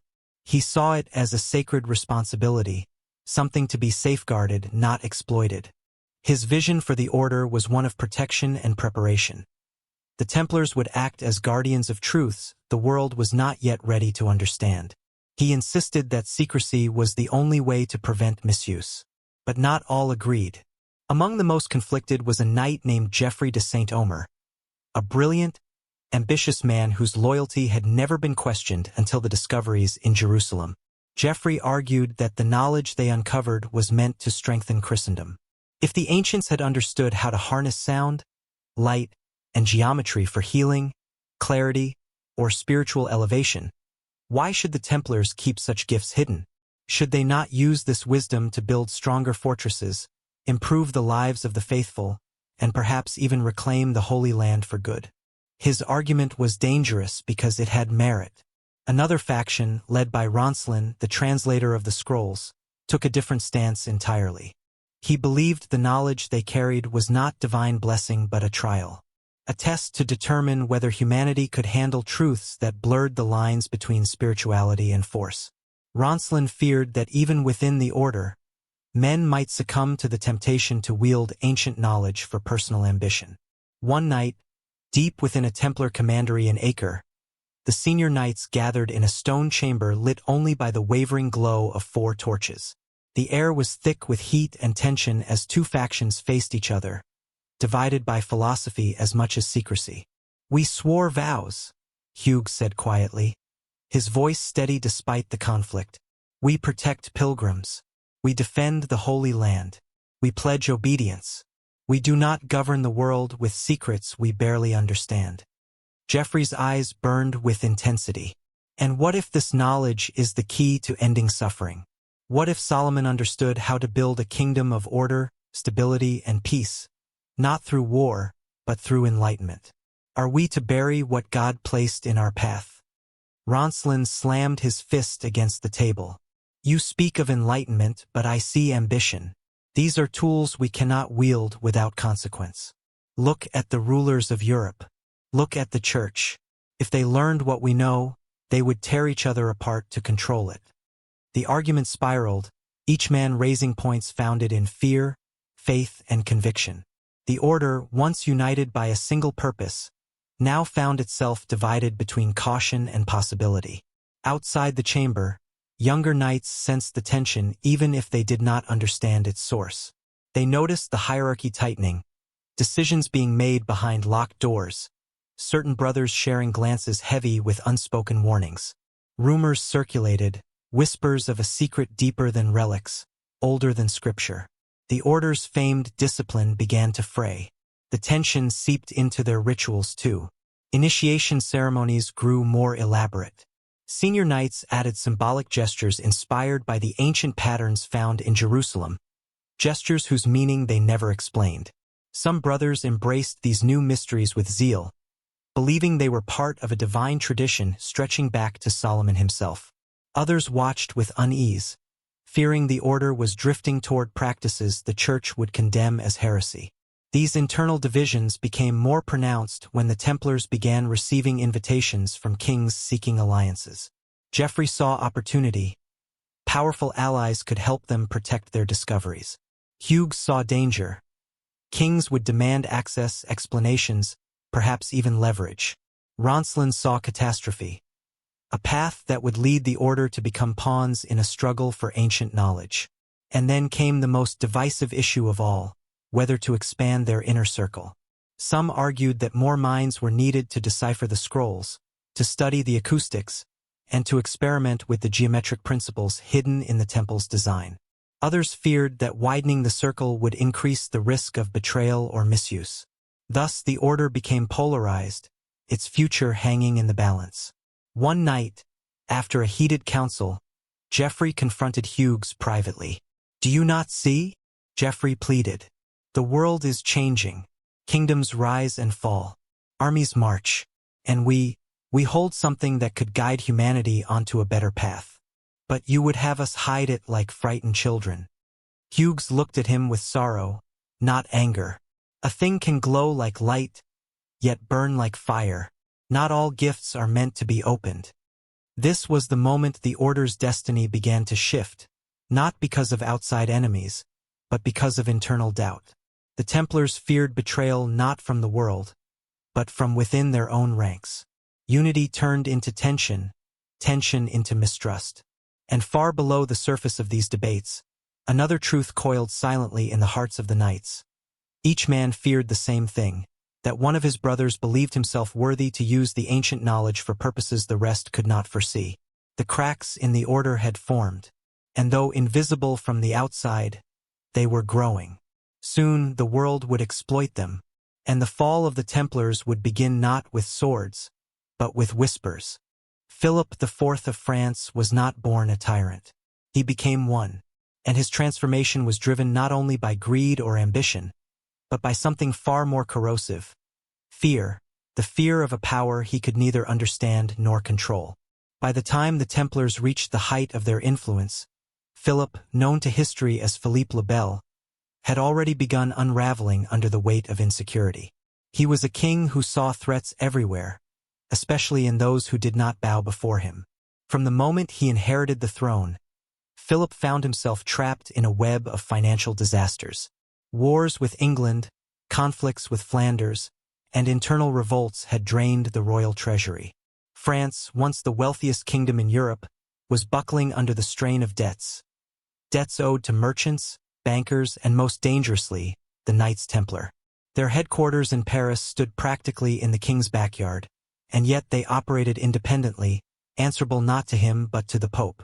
Their vaults held gold from across Europe. Their agents corresponded across continents. Their influence rivaled that of monarchs. And because they answered to no worldly power, Philip could not manipulate or intimidate them. This reality gnawed at him day and night. He had attempted to tax the clergy and manipulate the church, only to find himself excommunicated. He had debased the currency to stretch the royal coffers, but the public blamed him for economic ruin. He had expelled the Jews from France merely to seize their assets, then welcomed them back when the economy collapsed again. Everything he tried failed, and yet the Templars thrived. Their prosperity, visible in their commanderies, their fleets, their trade routes, felt like an insult. Each time Philip passed the temple in Paris, he saw a fortress of stone and secrecy overshadowing his authority. He saw knights who walked with a confidence he lacked. He saw a structure that represented a world in which he was not the center. Behind closed doors, Philip confided to his advisors that the order was a kingdom within a kingdom, an affront to his sovereignty. But beneath this political anger lurked something even deeper. Philip had heard rumors whispered by informants, spies, and even churchmen, that the Templars possessed hidden knowledge. strange relics brought from Jerusalem, forbidden texts, devices found beneath the Temple Mount that scholars could not explain, knowledge that could empower or destroy. Some said the Templars had found Solomon's treasure. Others insisted they had discovered something far worse, something they kept hidden even from the church. And Philip, plagued by paranoia, believed every word. He became obsessed with uncovering their secrets. He sent spies into Templar commanderies, bribed servants, coerced informants, even commissioned coded reports tracking the order's movements. Every piece of information, no matter how absurd, he recorded meticulously. The obsession consumed him. Chroniclers noted the king's increasing irritability, his sleepless nights, his distrust of advisors. He paced his chambers muttering about plots. He scrutinized every decision the Templars made. He convinced himself that the order's independence was not merely inconvenient, it was treasonous. The final spark came when the Pope, Clement V, began negotiating potential mergers between the Templars and another military order. Philip was convinced the combined force would become a superpower beyond anything he could control. He saw a future in which the Templars could overthrow monarchs, manipulate kingdoms, and dominate Christendom. It was during this time that one of Philip's closest advisors, Guillaume de Nogaret, fed his darkest fears. Nogaret, a brilliant but ruthless man, whispered that the Templars practiced secret rites, that they possessed ancient texts contradicting church doctrine, that they worshipped a strange idol. Many of these claims were fabricated. Others were exaggerations of misunderstood rituals. But for Philip, who was already teetering on the edge, they were confirmation. With every rumor, Philip's obsession grew sharper. With every whisper, his resolve hardened. He began reading confidential church reports about the order, documents never meant for royal eyes. He pored over letters claiming the Templars conducted ceremonies in closed chambers, that they recited prayers in unknown languages, that they guarded hidden relics with more devotion than they showed to the throne. The king interpreted secrecy as guilt. He interpreted intelligence as conspiracy. He interpreted independence as rebellion. Philip's fear evolved into hatred. But hatred alone could not topple the most powerful military order in Christendom. He needed a reason, a justification so great that the world would not only accept the destruction of the Templars but approve of it. And so the king began constructing a narrative. He invited informants to court, recorded their testimonies under threat of torture, and rewrote them into coherent accusations.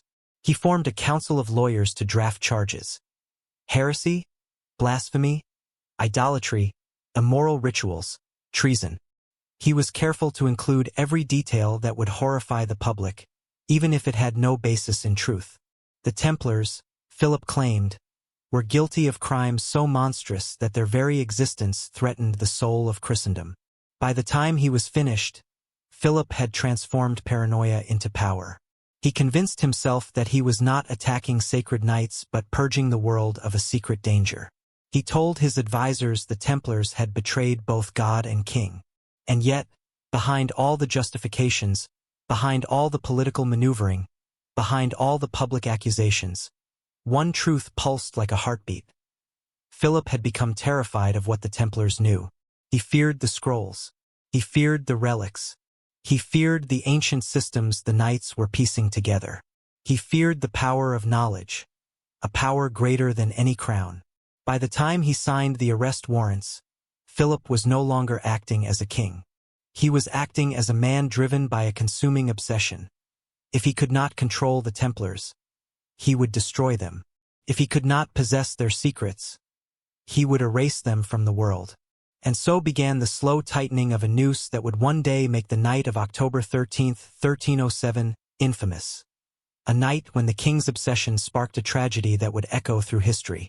As Philip IV's suspicions hardened into deadly resolve, the Templars sensed, long before the rest of Europe, that something was moving against them. Whispers reached their commanderies. Spies posing as pilgrims, royal messengers appearing in towns without explanation, clerics loyal to the king asking unusual questions about the order's private rites. The air around them grew tense, brittle, as though a storm was gathering beyond the horizon. And so, weeks before the infamous arrests of 1307, the Templars prepared. Not openly, not with armies or declarations, but quietly, with the precision of men who had faced danger for decades and knew how to protect what mattered most. Their greatest fear was not death. Knights accepted that fate long ago. Their fear was that the knowledge they had carried from Jerusalem, the scrolls, the artifacts, the maps, and the strange devices discovered beneath the Temple Mount, might fall into the hands of a king who would weaponize them. To prevent that possibility, the Templars made a decision that remains one of history's greatest mysteries. They began moving something out of Paris. No records survive of who ordered it. No chronicles explain why the wagons left at night.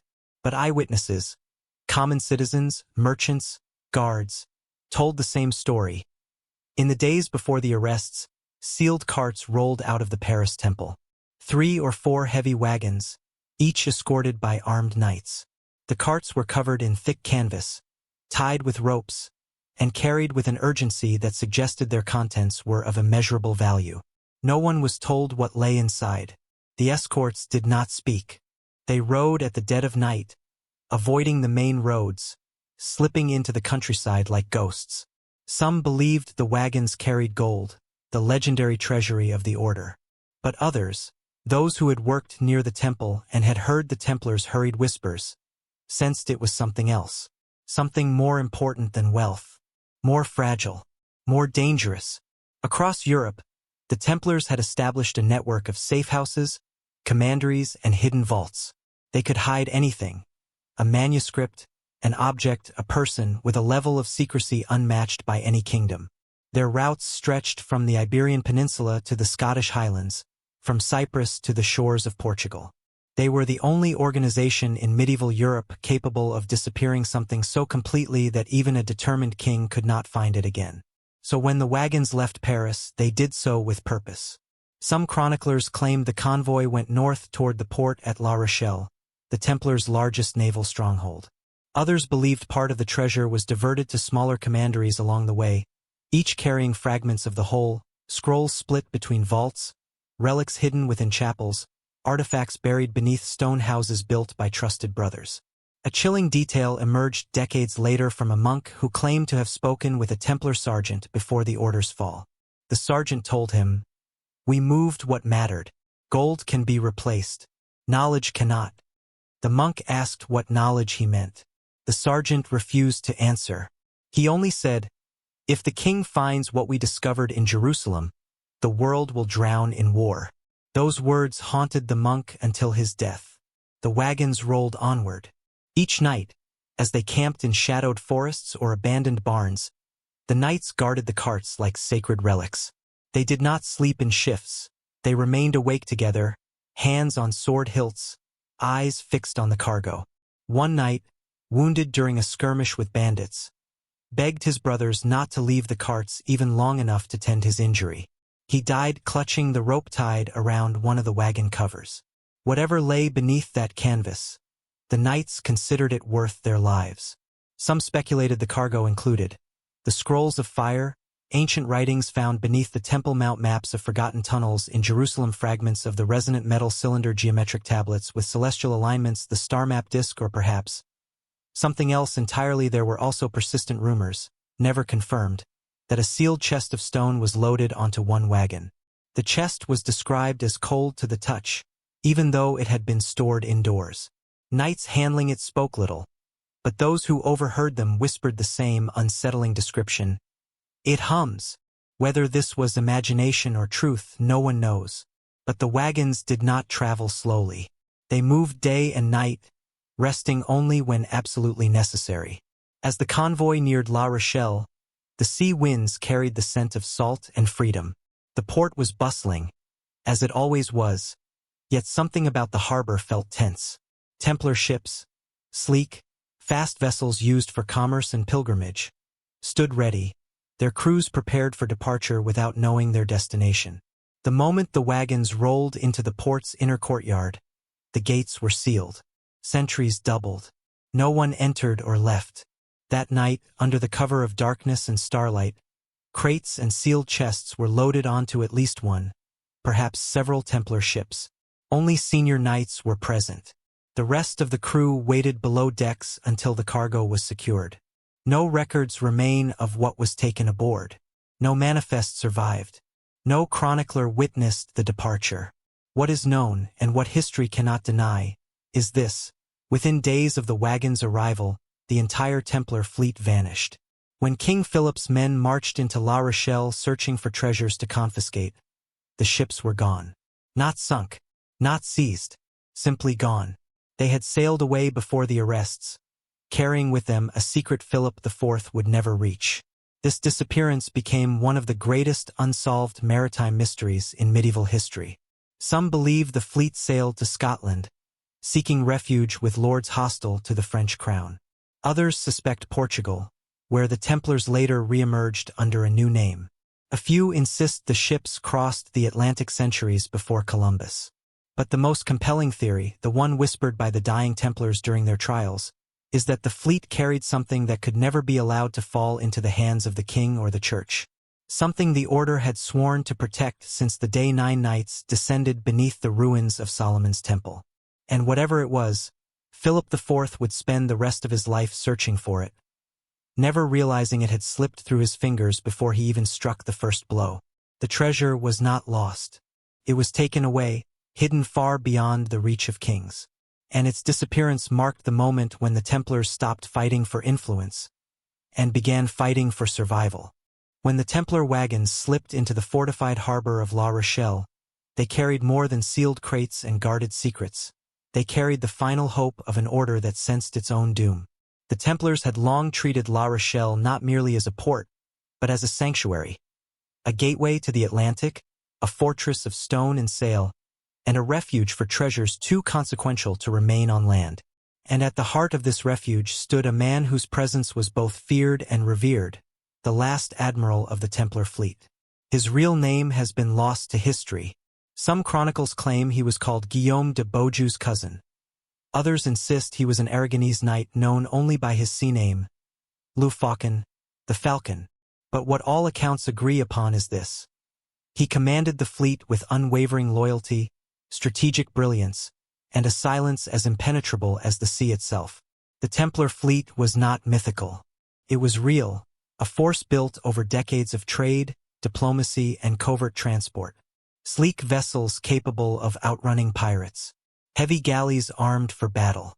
Merchant ships disguised as simple cargo carriers. A network of captains, navigators, and sailors who owed allegiance not to king or crown, but to the order alone. And as the wagons rolled into La Rochelle on that fateful night, the admiral sensed the shift in the winds of history. Word had already reached the port of strange movements in Paris. Royal agents watching the temple, secret councils held by the king, riders dispatched at odd hours. The admiral knew what the others in France did not.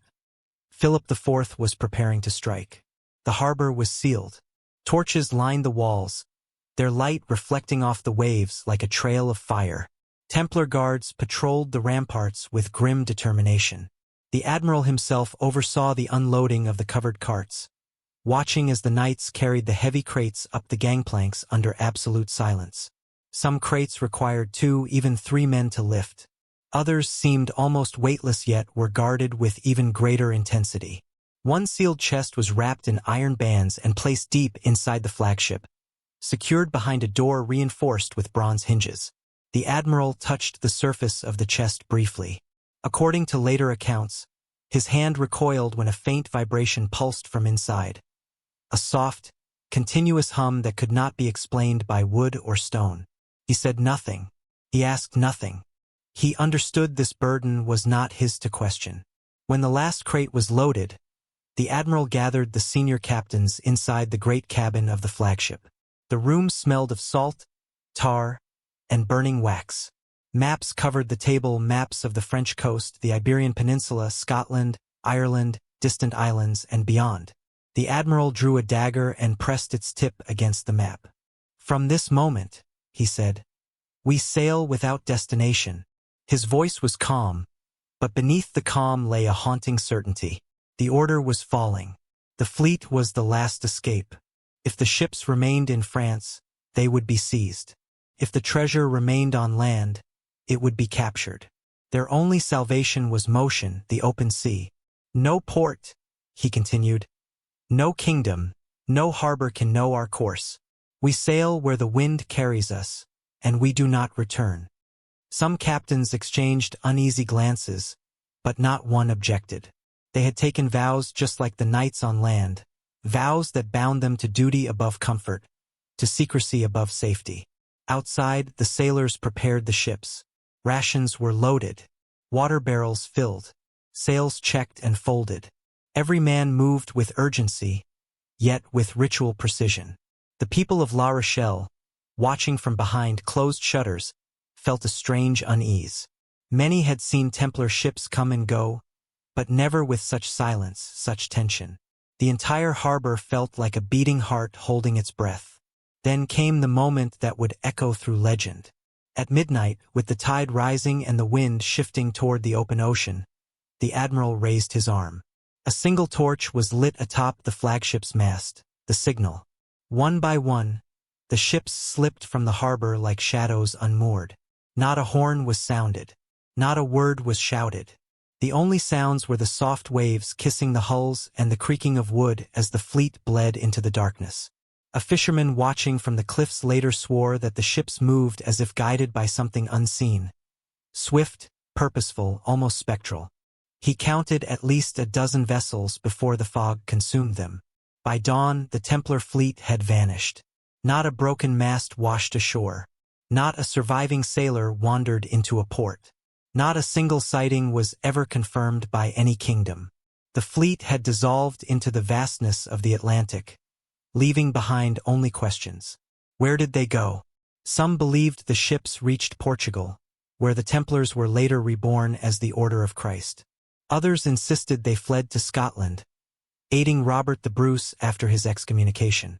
A few whispered that the fleet crossed the ocean itself, centuries before explorers claimed those waters.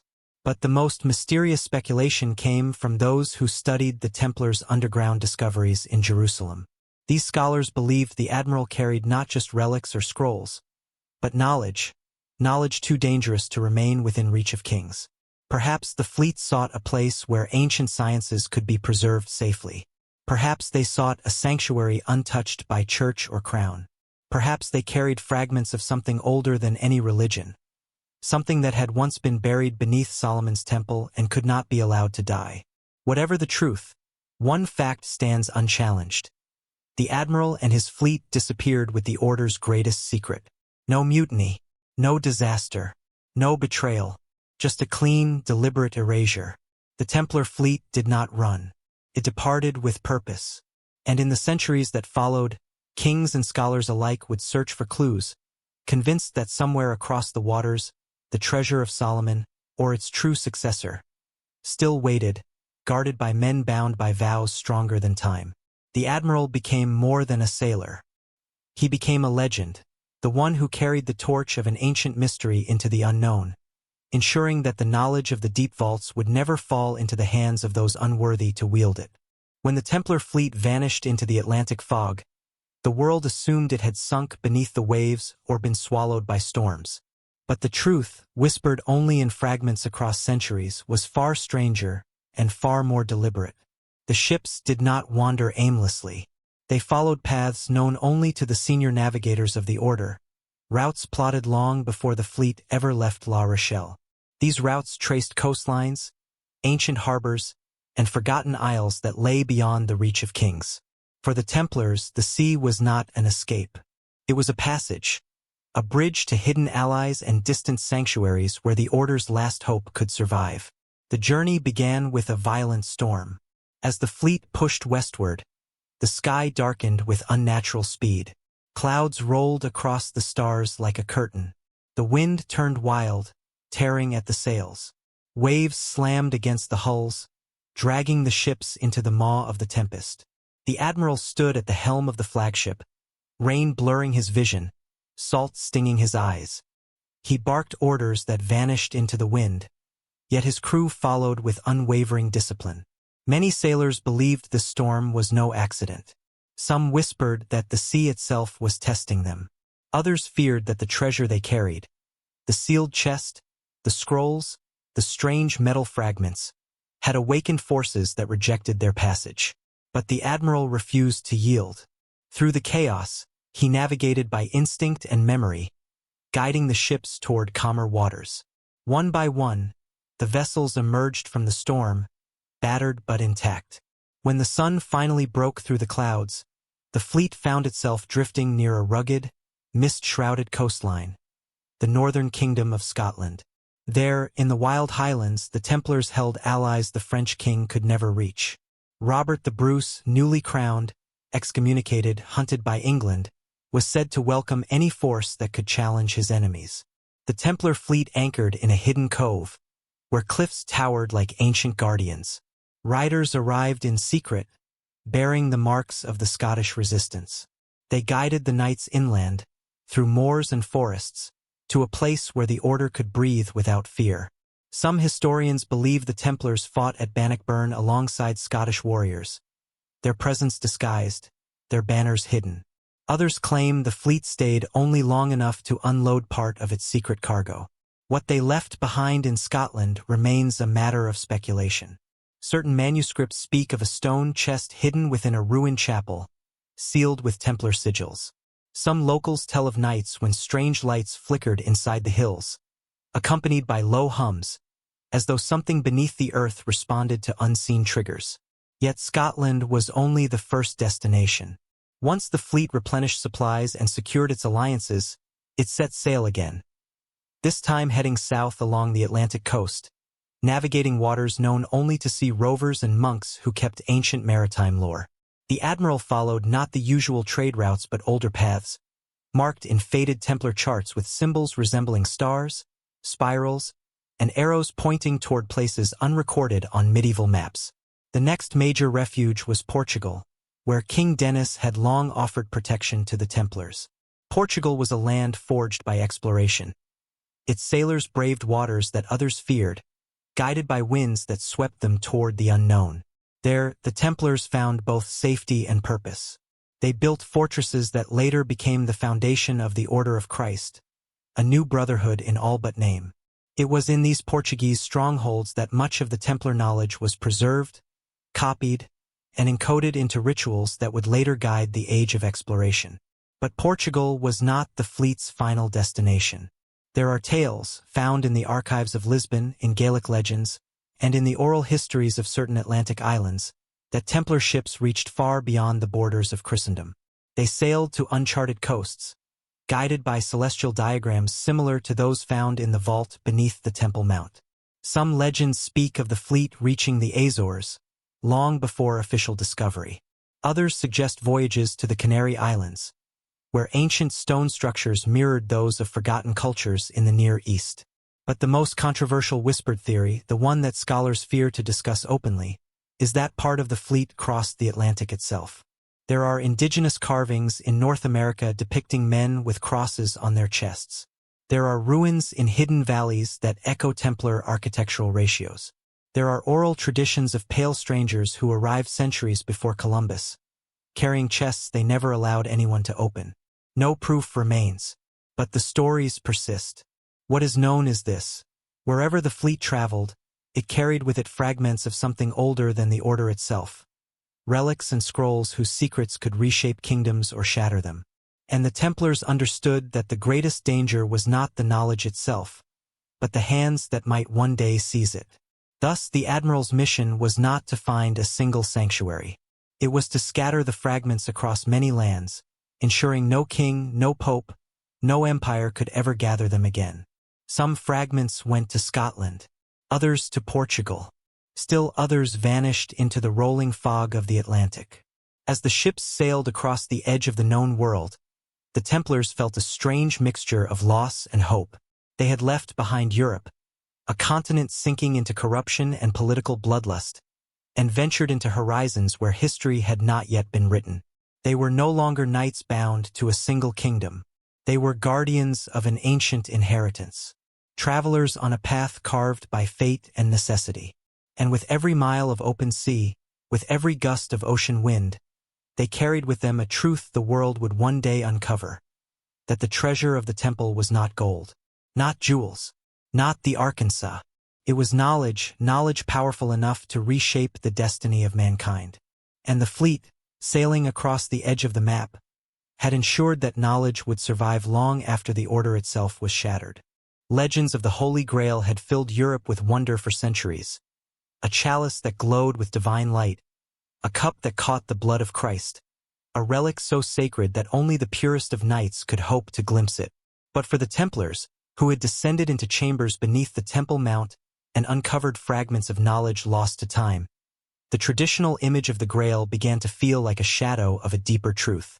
They realized something extraordinary, something heretical, something world-altering. The Grail was never meant to be a cup. It was a symbol, a metaphor that survived long after its original meaning had been buried. And that meaning was older than Christendom, older even than the Temple of Solomon. It reached back into the forgotten sciences of civilizations whose names had faded into myth.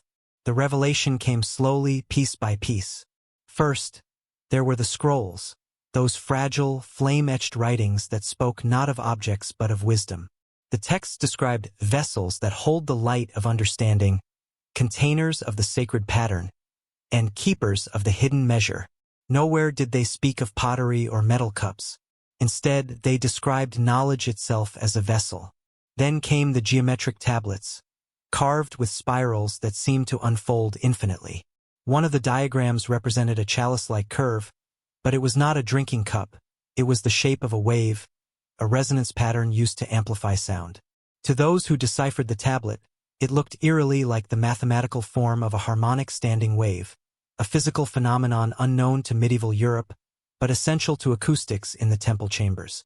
To the Templars who studied it, the message was unmistakable. The Grail was a vessel of knowledge, not a physical object. This theory found further support in texts the Templars acquired from scholars in Arabia, Persia, and Byzantium, writings that described the Grail not as a relic, but as a secret passed from priest to priest, sage to sage. It appeared in Sufi poetry as the cup of wisdom, in Jewish mysticism as the bowl of understanding, and in ancient Egyptian myths as the vessel of truth, hidden in the house of Thoth. Each version pointed to the same idea: knowledge preserved through symbols. But the most startling confirmation came from the fragments of the star map disk found in the first vault. When reassembled, the pattern revealed something extraordinary: the alignment of planetary orbits and celestial pathways encoded into a cup-shaped form. The curvature of the cup matched the arc of the heavens over Jerusalem during the solstice thousands of years ago. This was not coincidence. It was a design. The ancient builders had encoded astronomical knowledge into a symbolic shape, a shape later generations remembered only as a chalice. And when the Templars realized this, they understood the terrible irony. The world had been searching for a cup, when it should have been searching for the knowledge inside the cup-shaped symbol. Inside Templar commanderies across Europe, senior knights held private councils in which they debated the implications of this revelation. Was the Grail a spiritual metaphor, a scientific code, or both? What had the ancient priests known about the heavens, about sound, about energy, that required such symbolic protection? Ronslin, who had translated many of the scrolls, believed the Grail represented the culmination of ancient scientific understanding. He argued that the chalice shape represented the convergence of forces, acoustic, celestial, emotional, within a sacred architecture. A younger knight disagreed, insisting the Grail was not knowledge but a method, a process used to reach higher states of awareness. He pointed to passages in the scrolls that described rituals involving chanting, resonance, light, and geometry. The Grail is not a vessel, he said. It is a practice. Others believed the Grail was a lineage, a chain of transmission that began long before Christianity and was passed secretly from one civilization to the next, protected by those who understood its power and danger. These debates grew more intense as the order expanded. The Grail's reinterpretation shook the very foundation of Templar theology. If the Grail was knowledge, then Christ's role in its story was not about possession but illumination. If the Grail was a code, then Scripture was layered with hidden meaning. If the Grail was a system, then Solomon's temple was its embodiment, a machine designed to house the pattern. Yet the most explosive realization came when the Templars compared the Grail legends to their discoveries beneath Jerusalem. The stories of the Grail described a vessel of impossible radiance, a keeper of sacred knowledge, a source of healing and revelation, something that must be hidden from the unworthy, a treasure that grants not wealth. But understanding all of these matched the descriptions found in the scrolls. In that moment, the Templars understood the truth with terrible clarity. The so-called Holy Grail was never a physical chalice. It was the ancient knowledge buried beneath Solomon's temple. The same knowledge they had uncovered and now desperately sought to protect.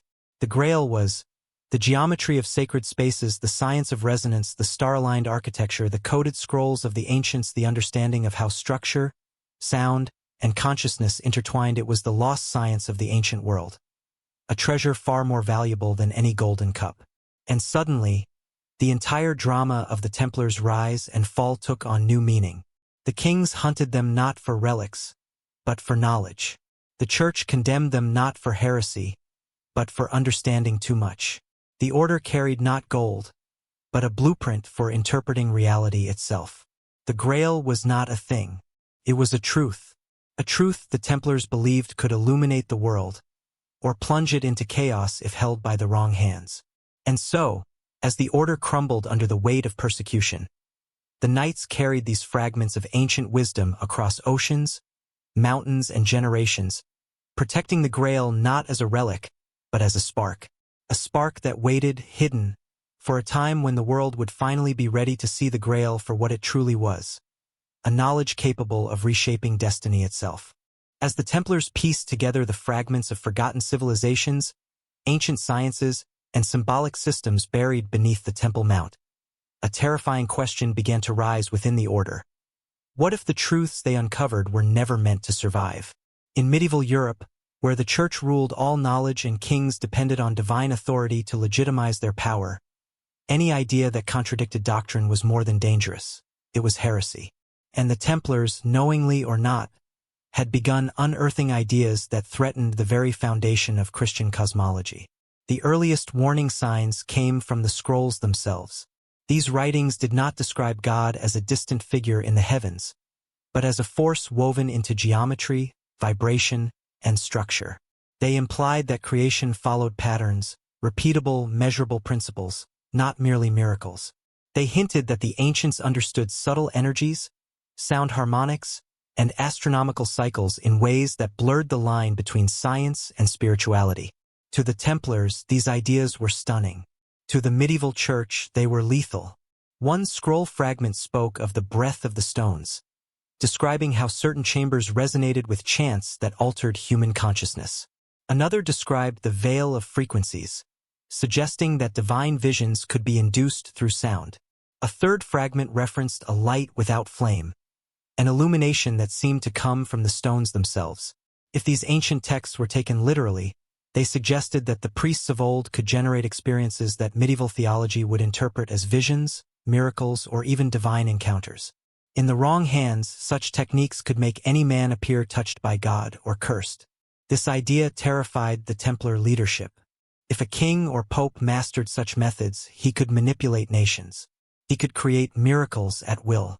He could command armies through fear and awe alone. And the Templars realized they were holding the keys to such influence.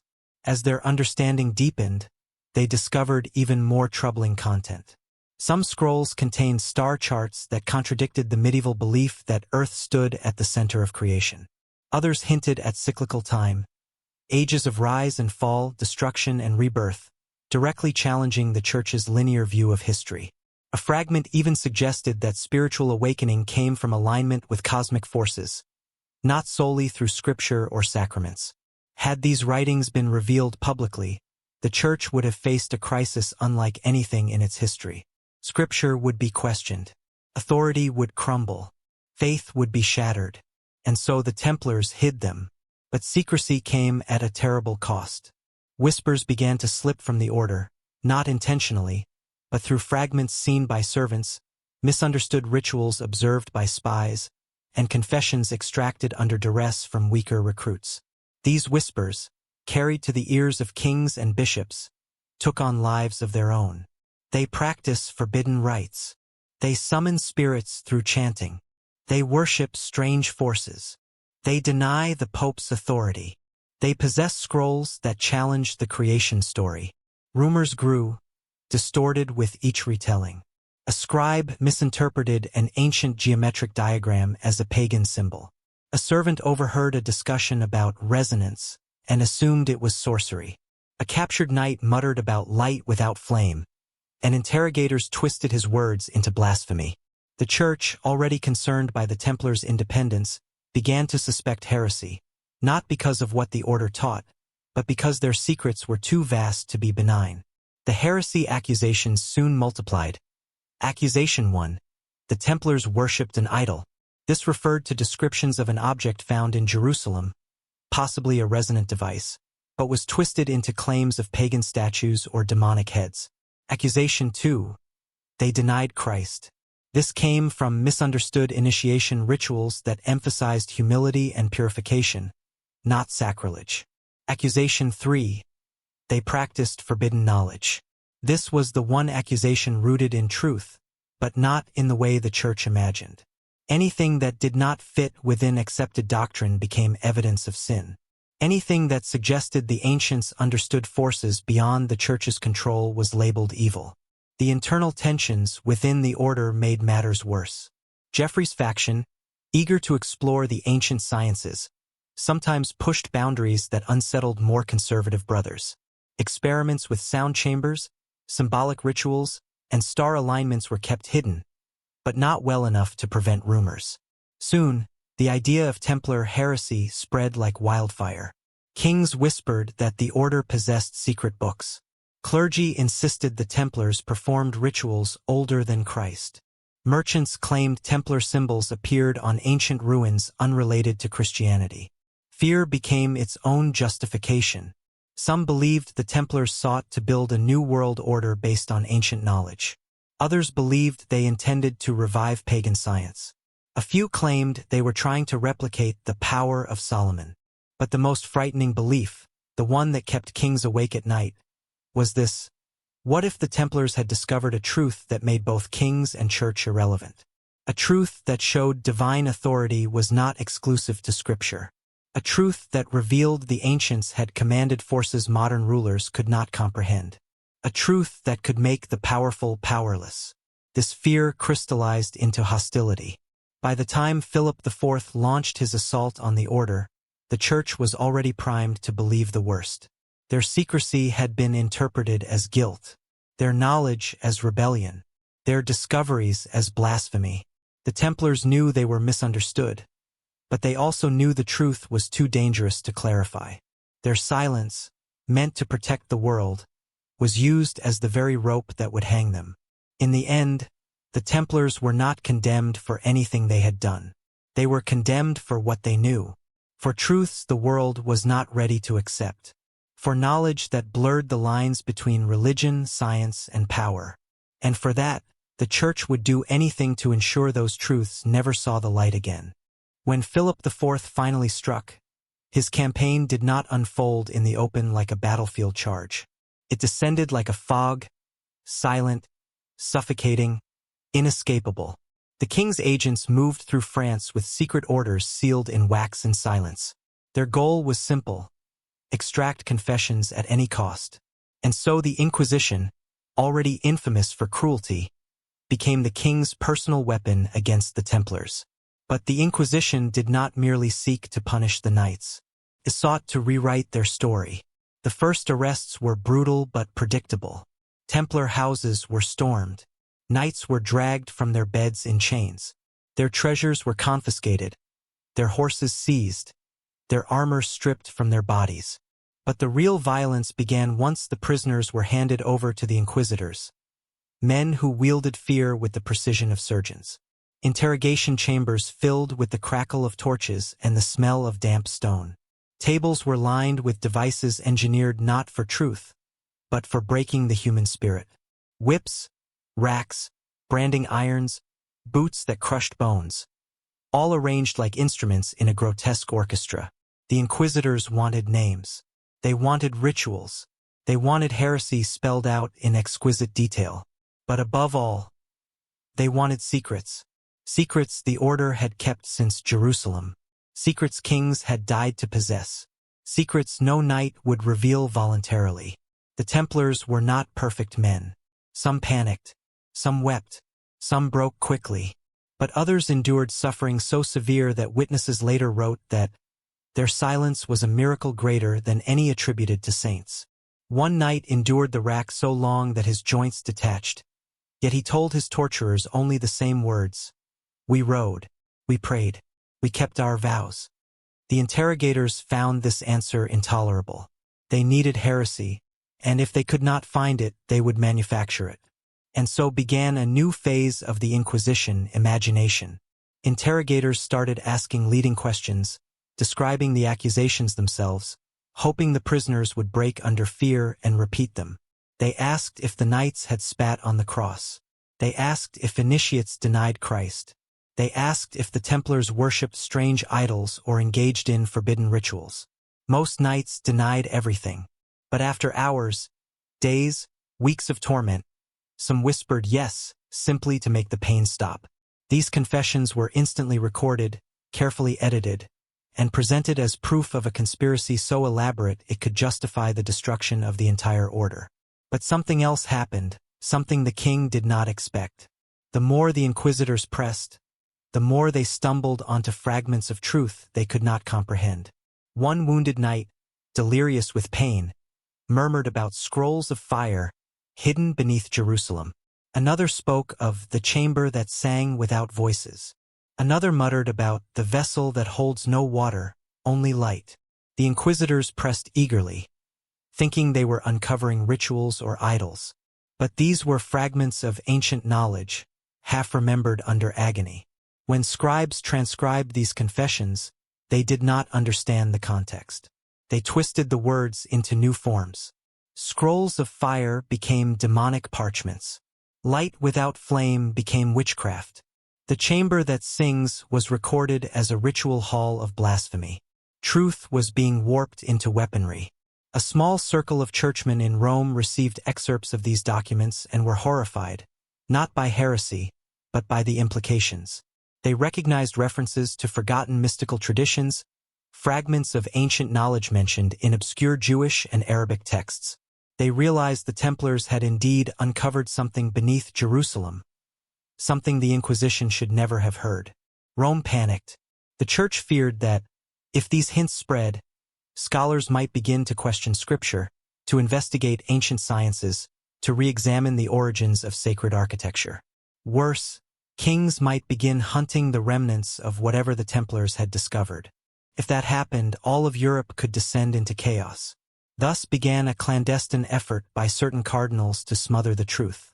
Confessions were edited, details removed, scroll fragments destroyed, witnesses silenced. The Church's fear aligned perfectly with the king's ambition. And in that dark alliance, the Templars were doomed. Meanwhile, the torture intensified. Inquisitors developed a method known as the question extraordinaire, a level of brutality reserved for the most stubborn heretics. Templars were suspended upside down. Water poured down their throats until their stomachs distended. Others were strapped into devices that crushed ribs with each breath. Some were burned with heated irons while being forced to describe ceremonies they had never performed. If a knight held firm, he was tortured again. If he confessed, he was tortured until he embellished. If he embellished, his words were written down as truth. The Inquisition did not seek reality. It sought a narrative. That narrative spread like a plague across Europe. Pamphlets and sermons warned of Templar blasphemy. Church bells told to announce the fall of a corrupt brotherhood. The public, terrified into obedience, accepted every accusation. But behind the scenes, a handful of inquisitors began to suspect there was more at stake than heresy. Some noticed patterns, repeated references to Jerusalem, to strange chambers, to relics taken from beneath the temple. A few tried to investigate, only to be removed from their positions under mysterious circumstances. The knowledge the Templars had uncovered was slipping into the interrogators' hands, but in pieces so distorted that no one could reassemble the truth. And yet, the king and the Church both sensed a shadow behind the words. a hint of something they feared more than heresy itself: forbidden knowledge.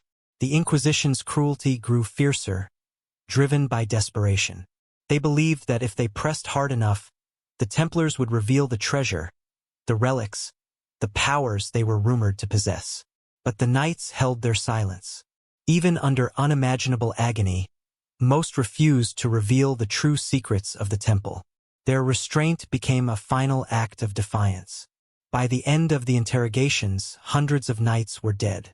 Many more were broken, but the knowledge they protected remained hidden, dispersed across the Templar fleet, buried in secret vaults, encoded into rituals, or carried silently in the memories of the surviving brothers.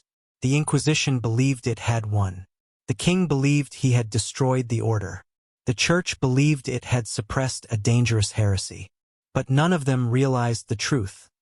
Their violence had not erased the Templars' secret. It had only scattered it.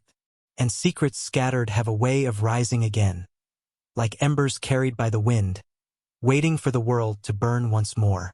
They brought Jacques de Molay into the cold morning light with his hands bound, his beard tangled by months of imprisonment, and his eyes sharp despite the weight of betrayal.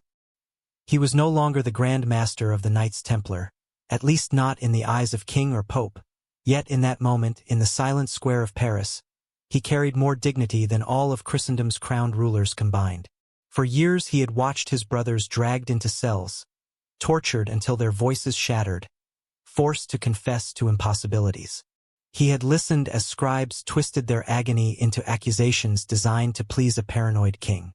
He had seen the church abandon the very warriors who had bled for its holy wars. And yet, through all of it, Jacques de Molay refused to break.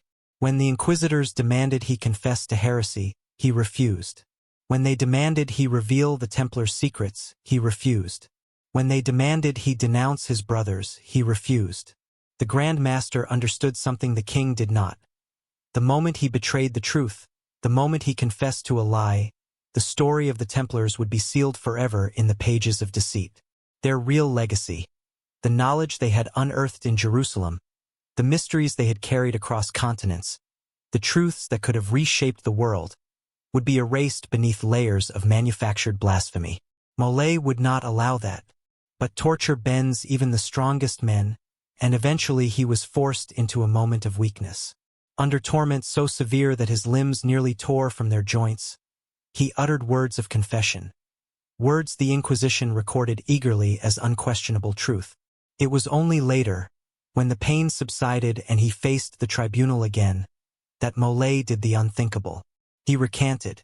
In front of papal delegates, royal envoys, and clerics eager for a verdict, de Molay stood tall and declared, "I confess only to falsehoods. My words were forced from me by torture.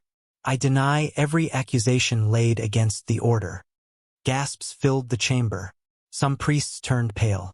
King Philip's commanders looked as if struck by a blow. A prisoner recanting under torture was not unusual.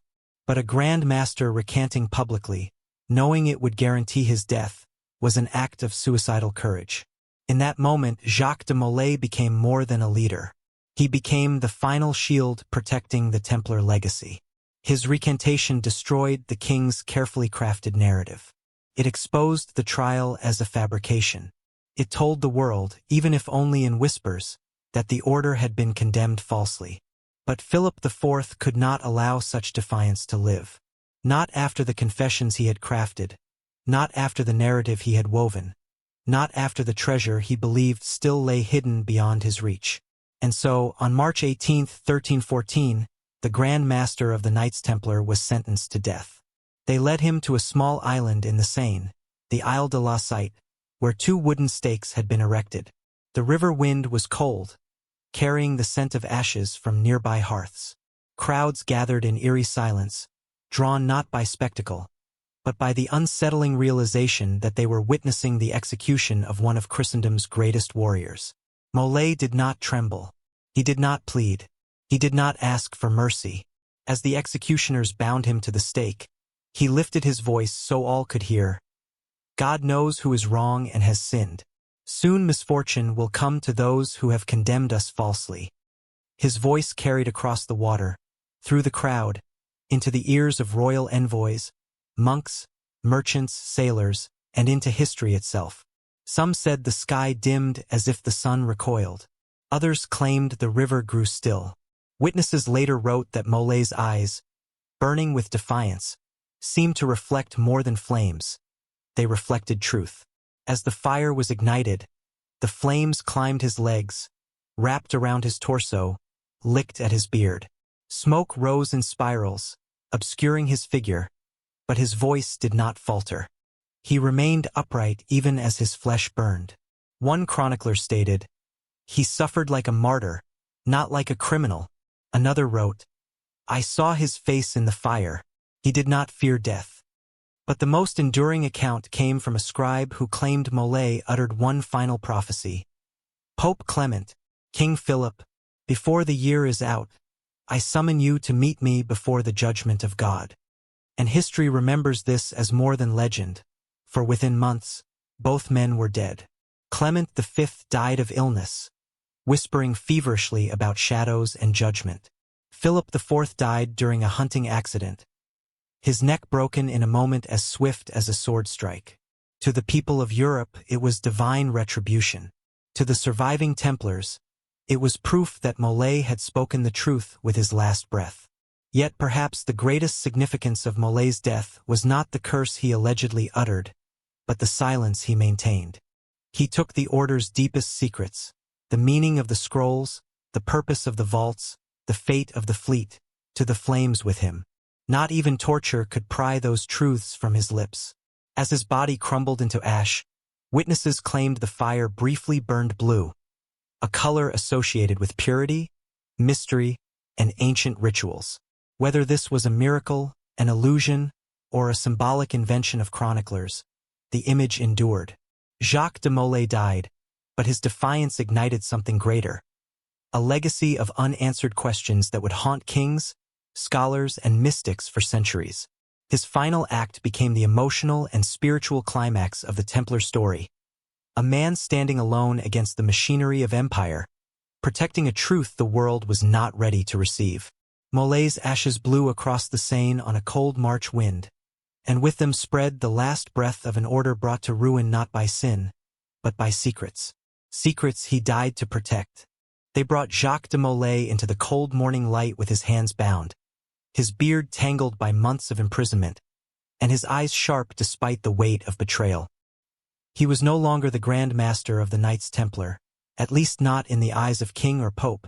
Yet in that moment, in the silent square of Paris, he carried more dignity than all of Christendom's crowned rulers combined. For years he had watched his brothers dragged into cells, tortured until their voices shattered, forced to confess to impossibilities. He had listened as scribes twisted their agony into accusations designed to please a paranoid king. He had seen the church abandon the very warriors who had bled for its holy wars. And yet, through all of it, Jacques de Molay refused to break. When the inquisitors demanded he confess to heresy, he refused. When they demanded he reveal the Templar secrets, he refused. When they demanded he denounce his brothers, he refused. The Grand Master understood something the king did not. The moment he betrayed the truth, the moment he confessed to a lie, the story of the Templars would be sealed forever in the pages of deceit. Their real legacy, the knowledge they had unearthed in Jerusalem, the mysteries they had carried across continents, the truths that could have reshaped the world, would be erased beneath layers of manufactured blasphemy. Molay would not allow that. But torture bends even the strongest men, and eventually he was forced into a moment of weakness. Under torment so severe that his limbs nearly tore from their joints, he uttered words of confession, words the Inquisition recorded eagerly as unquestionable truth. It was only later, when the pain subsided and he faced the tribunal again, that Molay did the unthinkable. He recanted. In front of papal delegates, royal envoys, and clerics eager for a verdict, de Molay stood tall and declared, "I confess only to falsehoods. My words were forced from me by torture. I deny every accusation laid against the order." Gasps filled the chamber. Some priests turned pale. King Philip's commanders looked as if struck by a blow. A prisoner recanting under torture was not unusual. But a Grand Master recanting publicly, knowing it would guarantee his death, was an act of suicidal courage. In that moment, Jacques de Molay became more than a leader. He became the final shield protecting the Templar legacy. His recantation destroyed the king's carefully crafted narrative. It exposed the trial as a fabrication. It told the world, even if only in whispers, that the order had been condemned falsely. But Philip IV could not allow such defiance to live. Not after the confessions he had crafted, not after the narrative he had woven, not after the treasure he believed still lay hidden beyond his reach. And so, on March 18, 1314, the Grand Master of the Knights Templar was sentenced to death. They led him to a small island in the Seine, the Isle de la Cite, where 2 wooden stakes had been erected. The river wind was cold, carrying the scent of ashes from nearby hearths. Crowds gathered in eerie silence, drawn not by spectacle, but by the unsettling realization that they were witnessing the execution of one of Christendom's greatest warriors. Molay did not tremble. He did not plead. He did not ask for mercy. As the executioners bound him to the stake, he lifted his voice so all could hear. God knows who is wrong and has sinned. Soon misfortune will come to those who have condemned us falsely. His voice carried across the water, through the crowd, into the ears of royal envoys, monks, merchants, sailors, and into history itself. Some said the sky dimmed as if the sun recoiled. Others claimed the river grew still. Witnesses later wrote that Molay's eyes, burning with defiance, seemed to reflect more than flames. They reflected truth. As the fire was ignited, the flames climbed his legs, wrapped around his torso, licked at his beard. Smoke rose in spirals, obscuring his figure, but his voice did not falter. He remained upright even as his flesh burned. One chronicler stated, "He suffered like a martyr, not like a criminal." Another wrote, "I saw his face in the fire. He did not fear death." But the most enduring account came from a scribe who claimed Molay uttered one final prophecy. "Pope Clement, King Philip, before the year is out, I summon you to meet me before the judgment of God." And history remembers this as more than legend, for within months, both men were dead. Clement V died of illness, whispering feverishly about shadows and judgment. Philip IV died during a hunting accident, his neck broken in a moment as swift as a sword strike. To the people of Europe, it was divine retribution. To the surviving Templars, it was proof that Molay had spoken the truth with his last breath. Yet perhaps the greatest significance of Molay's death was not the curse he allegedly uttered, but the silence he maintained. He took the order's deepest secrets, the meaning of the scrolls, the purpose of the vaults, the fate of the fleet, to the flames with him. Not even torture could pry those truths from his lips. As his body crumbled into ash, witnesses claimed the fire briefly burned blue, a color associated with purity, mystery, and ancient rituals. Whether this was a miracle, an illusion, or a symbolic invention of chroniclers, the image endured. Jacques de Molay died, but his defiance ignited something greater. A legacy of unanswered questions that would haunt kings, scholars, and mystics for centuries. His final act became the emotional and spiritual climax of the Templar story. A man standing alone against the machinery of empire, protecting a truth the world was not ready to receive. Molay's ashes blew across the Seine on a cold March wind, and with them spread the last breath of an order brought to ruin not by sin, but by secrets. Secrets he died to protect. Long after Jacques de Molay's ashes drifted across the Seine, the embers of the Templar legacy continued to glow across Europe, faint but unextinguished, carried by men who refused to let the order die. These were not the knights who faced the flames, nor the commanders taken in chains, but the ones who slipped through the cracks of the king's hunt, the survivors. They vanished into forests, coastlines, monasteries, and borderlands. They hid beneath new names, new clothes, new loyalties. But they carried with them something the king and church could never destroy: memory, knowledge, and purpose. The fall of the Templars had scattered them like seeds, and in that scattering lay the birth of something that would echo through centuries. The survivors who fled north, the Scottish Brotherhood Scotland, excommunicated and at war with England, became the first haven. Robert the Bruce, branded an outlaw by Rome, welcomed any force hostile to England and loyal to no pope or king. When Templar refugees crossed the highlands disguised as mercenaries and pilgrims, he recognized them instantly, not by their uniforms, but by their discipline, their silence, and the unwavering way they carried themselves. The Scottish court offered them shelter, and in return the Templars offered something else: tactics, knowledge, and clandestine support. There are accounts, hushed but persistent, that Templar knights fought at Bannockburn in 1314. Chroniclers noted a group of mounted warriors in white, arriving at a critical moment, turning the tide of battle. Whether this was symbolism or truth, the effect became legend. In the Highlands, a few Templars joined existing clans, marrying into lineages that would later wield extraordinary influence. Their symbols began to appear on ancient stones, their architectural ratios in small chapels, echoes of Jerusalem hidden in Scotland's rugged landscape. The Portuguese transformation, from Templars to explorers. Portugal offered not just refuge, but resurrection. King Denis, a quiet genius of strategy and long-term vision, refused to persecute the Templars within his lands. Instead, he did something remarkable: he rebranded them. The Order of Christ was born, identical in structure, membership, and leadership to the Templars, but legally separate. Everything the Templars had been was preserved under new colors. Under the Order of Christ, the ancient knowledge the Templars had carried from the Temple Mount was not only protected, it was utilized. Templar navigators became the architects of the Portuguese age of exploration. Their star maps informed early atlases. Their understanding of celestial navigation shaped voyages. Their secret ports became launch points into the Atlantic. Centuries later, the ships of Prince Henry the Navigator would bear the red cross of the Templars on their sails, a symbol the world would associate with discovery rather than secrecy. Portugal became the bridge between lost knowledge and global exploration.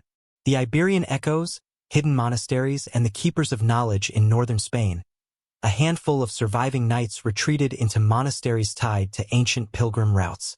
There, they carved symbols into cloister walls, spirals, crosses, and star alignments identical to those found beneath Solomon's temple. They hid scroll copies within stone niches, stored geometric diagrams behind altar stones, encoded stories into stained glass windows. To the layman, these markings meant nothing. To the initiated, they were instructions. Some monasteries in the Pyrenees still bear inscriptions scholars cannot decipher. Patterns believed to be remnants of Templar ciphers blending mathematics with mysticism. The Mediterranean shadows, sailors, merchants, and ghosts. Not all survivors fled to Christian kingdoms. A few escaped to Cyprus, where Templar strongholds had long stood. Others made their way to Crete, Sicily, or the islands of the Aegean, blending into mercenary companies or merchant fleets. In these places, Templar knowledge mixed quietly with the wisdom of scholars from Byzantium and Arabia. Traces of this fusion appear centuries later in strange maritime manuals, navigation tables, and architectural blueprints that seem far too sophisticated for their supposed origins. The secret societies, a new brotherhood emerges. Perhaps the most debated, most mythologized legacy of the surviving Templars lies in the secret societies that arose in Europe during the 14th and 15th centuries. The Freemasons, the Rosicrucians, the mysterious guilds that guarded architectural knowledge, the esoteric fraternities that spoke in coded rituals and symbols. While history cannot prove that these groups directly descended from the Templars, the parallels are impossible to ignore. Shared symbols. Triangles, compasses, pillars, circles. Shared rituals. Oaths of secrecy, progression of ranks, symbolic death and rebirth. Shared purpose. The preservation of sacred knowledge. Shared architecture. Structures aligned to solstices and celestial ratios. If the Templars truly carried ancient knowledge from Jerusalem, scrolls mixed with geometry, resonance, astronomy, and metaphysics, then these societies became the natural vessels to preserve those teachings in a world hostile to their open expression. Some claim that encoded within early Masonic rituals are faint echoes of Templar lore, references to a temple not made by hands, a lost word, a hidden master, and a rebuilding of what was destroyed. To the uninitiated, these sound like poetic metaphors. To those who understand the Templar story, they sound like instructions. The taverns and the silence. The disguised Templars, many surviving knights, never rebuilt their identities within organizations or kingdoms. Some lived quietly as farmers, blacksmiths, or sailors. Others wandered from town to town, leaving faint imprints of unusual knowledge. Surprisingly advanced understanding of architecture, skillful navigation, and star-reading, strange symbols carved into beams of taverns and barns, silent gatherings near ancient stone circles on solstice nights. These men did not own commanderies, but they carried pieces of a legacy that could never be fully erased. The legacy those men carried. The real treasure, but what truly survived was not gold, nor relics, nor a holy cup. It was knowledge.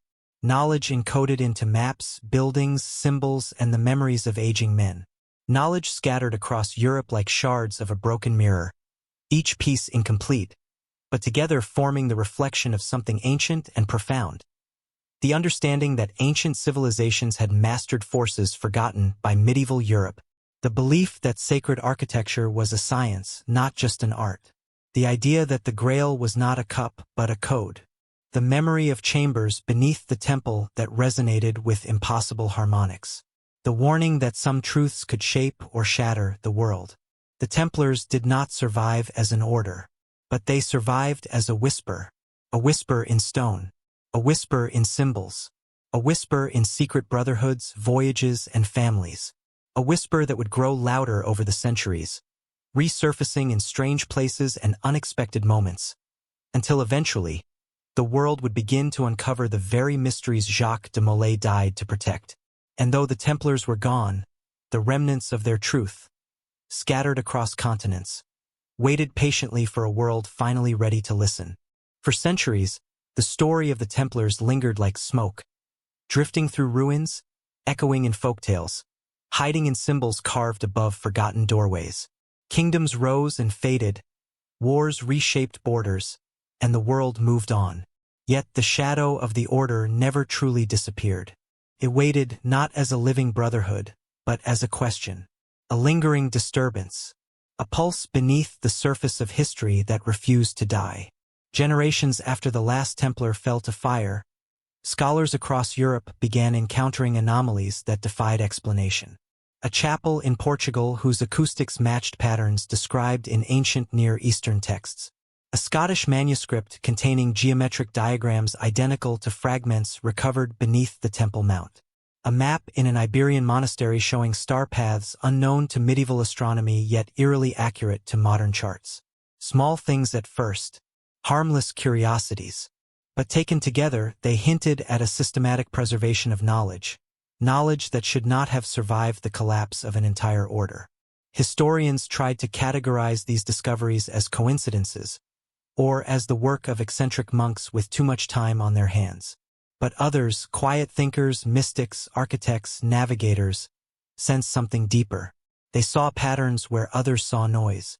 They recognized symbols repeated across countries, across centuries, across disciplines. It was as if the Templars had left behind a breadcrumb trail, not of relics, but of ideas. Ideas embedded into architecture, encoded into rituals, hidden behind artistic flourishes that seemed decorative but carried mathematical precision. As Europe entered the Renaissance, whispers of lost wisdom grew louder. Scholars like Ficino and Pico della Mirandola referenced ancient sciences that sounded eerily similar to the scrolls the Templars once protected. Navigators who pushed the boundaries of the known world relied on star maps whose origins could not be traced to any school of the time. Architects designing cathedrals used proportions that matched ratios uncovered under the Temple Mount.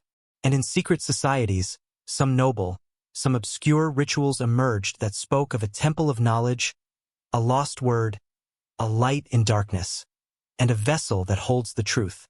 These echoes did not prove the survival of the order, but they suggested the survival of something more elusive, the intent behind the order, the mission, the secret the Templars had guarded above all else, the treasure that had cost them their lives. In time, investigators, archaeologists, and explorers began seeking the Templar fleet, the one that escaped from La Rochelle and vanished into the Atlantic fog. Pieces of shipwrecks were found on islands once unknown to medieval Europe. Ancient swords, rusted but unmistakably forged in the Templar style, were unearthed in places no Crusader army had ever marched. A handful of indigenous legends described pale strangers with crosses on their chests who built stone structures and left without explanation. Writers dismissed these stories as myth. But the patterns persisted, weaving together a possibility too compelling to ignore. And then there were the ruins. Across the world, from Scotland's Rosslyn Chapel to remote Portuguese fortresses, from forgotten caves in the Azores to crumbling stone rings in the far north, archaeologists found anomalies. Carvings resembling the star map disk. Spirals matching the harmonic patterns of the temple vaults. Pillars aligned with solstice light in ways too precise for medieval builders. None of these discoveries provided definitive answers. Yet all of them pointed to the same truth. Someone had carried fragments of ancient knowledge far beyond the reach of kings and popes. Someone had tried to preserve it in places where no empire could touch it. Perhaps the most haunting evidence emerged in the form of an encoded text found in a 15th-century French manuscript. Scholars spent decades trying to decipher it. The symbols resembled no known alphabet, yet they matched, almost perfectly, the patterns carved into the stone tablet found in the first vault beneath the Temple Mount. When finally decoded in part, the text read, "Not a cup, not a relic, a measure, a law, a pattern. Guard the vessel of understanding, for the vessel is the world." The words echoed almost exactly the theories the Templars formed before their fall, the idea that the Grail was not a chalice but a code, not an object but a principle. And with that discovery, the modern world began to realize what Jacques de Molay had died to protect. The knowledge that creation was structured by patterns, that ancient civilizations had once understood those patterns, and that the Templars had rediscovered them in the heart of Jerusalem. The tragedy was not simply that the order had been destroyed. The tragedy was that the world had not been ready to receive what they had found. Yet the question remained. Had the knowledge truly died with them? Every century since has produced seekers, historians, mystics, scientists, drawn irresistibly toward the unanswered questions left behind. What lay beneath the Temple Mount? What knowledge did the scrolls contain? Where did the Templar fleet hide its cargo? And what was the true nature of the Grail? Even now, modern excavations of the Temple Mount remain restricted, controversial, politically explosive. Even now, private collectors whisper about artifacts with impossible properties. Even now, secret groups claim lineage from those who fled the fires of 1314. Perhaps these claims are fantasy. Perhaps they are fragments of truth. History rarely offers clarity, only echoes. But one truth remains as clear now as it was in the final hours of the Templar Order. Knowledge cannot be burned. Truth cannot be drowned. Ideas cannot be executed. They survive in symbols, in architecture, in rituals, in stories. They survive in the corners of history that the powerful try to erase. They survive in the questions future generations continue to ask. And so the legacy of the Templars endures, not as a brotherhood of warriors, but as a riddle, a whisper in stone, a flicker beneath the surface of history, a puzzle whose final pieces remain scattered across continents. Perhaps one day someone will gather them. Perhaps one day the world will finally understand the treasure the Templars died to protect. Or perhaps the truth will remain what it has always been, a forbidden inheritance waiting for the moment humanity is ready to hear it. Until then, the Templars live on not in fortresses or fleets, but in the haunting possibility that the greatest secrets of the ancient world did not vanish at all. They simply went into hiding. Modern research into the Temple Mount has begun to reveal something far more unsettling and far more astonishing than anything medieval chroniclers ever imagined. Beneath the visible layers of Jerusalem lies a hidden world. Chambers, voids, and geometric structures sealed away for thousands of years. Politics prevents excavation, but technology has begun to peel back the earth like parchment. Ground-penetrating radar, seismic scans, and limited tunnel surveys have revealed patterns that should not exist in ancient architecture. Perfect ratios, repeating spirals, dome chambers aligned to celestial events, and corridors built with acoustic precision that modern engineers can barely explain. Some chambers resonate at exact frequencies known today to affect human physiology. Others channel light in ways that mimic optical devices, focusing brightness into places no sunbeam should reach. A few sealed vaults show scorch marks without any trace of torches, fuel, or airflow, as if illuminated or heated by something unknown. Metallurgical fragments pulled from deep beneath the mount contain alloys not documented in any medieval or Iron Age workshop, yet they hum softly when exposed to sound. These findings mirror, with disturbing accuracy, what the Templars described in their hidden scrolls: stones that sang, halls that breathed, and a device that produced light without flame. Each discovery points toward the same possibility, that the original temple may not have been merely a religious monument, but a functional structure built upon principles of resonance, energy, and celestial mathematics. A system, a mechanism, something the medieval world was utterly unprepared to understand. Archaeologists argue fiercely, governments interfere, and religious authorities deny everything. Yet the data continues to whisper the same forbidden truth. The ancients may have mastered a form of knowledge modern science is only now beginning to rediscover. And in this emerging picture, the Templars no longer look like fanatics chasing relics, but guardians who glimpsed a technology older than Scripture, buried beneath the foundation of faith itself. In the end, the story of the Templars does not close with a neat answer, but with an open gate, a lingering invitation to look deeper, to question more boldly, to see the past not as a dead relic but as a living whisper. After centuries of persecution, secrecy, scattered clues, and buried truths, the core of their legacy remains untouched, a mystery that refuses to die. They were destroyed as heretics, branded as traitors, erased from the rolls of kings and popes. Yet they endure, not in armies, not in fortresses, not in fleets, but in the persistent ache of an unanswered question. If 9 knights truly uncovered fragments of a forgotten science beneath the Temple Mount, if they carried those fragments across oceans and mountains, if the Grail was not a cup but a pattern, a principle, a key, then the Templars did not fail. They succeeded. They protected a truth the world was not yet ready to hold. A truth that now circles back through archaeology, physics, and myth, hinting once again at the same forbidden possibility. And so we arrive at a final realization. The treasure of the Templars was never meant to be found. It was meant to be remembered, preserved, awaited, like a spark held in darkness, waiting for the moment the world can understand its light without fear. Perhaps that moment is still centuries away. Perhaps it is approaching now. Perhaps it begins with the very act of asking, what did they truly find? And if that question still echoes across ruins, across symbols, across time, then the Templars have never truly disappeared. Their secret lives on in the one place no king or inquisitor could ever reach, the imagination of those still searching.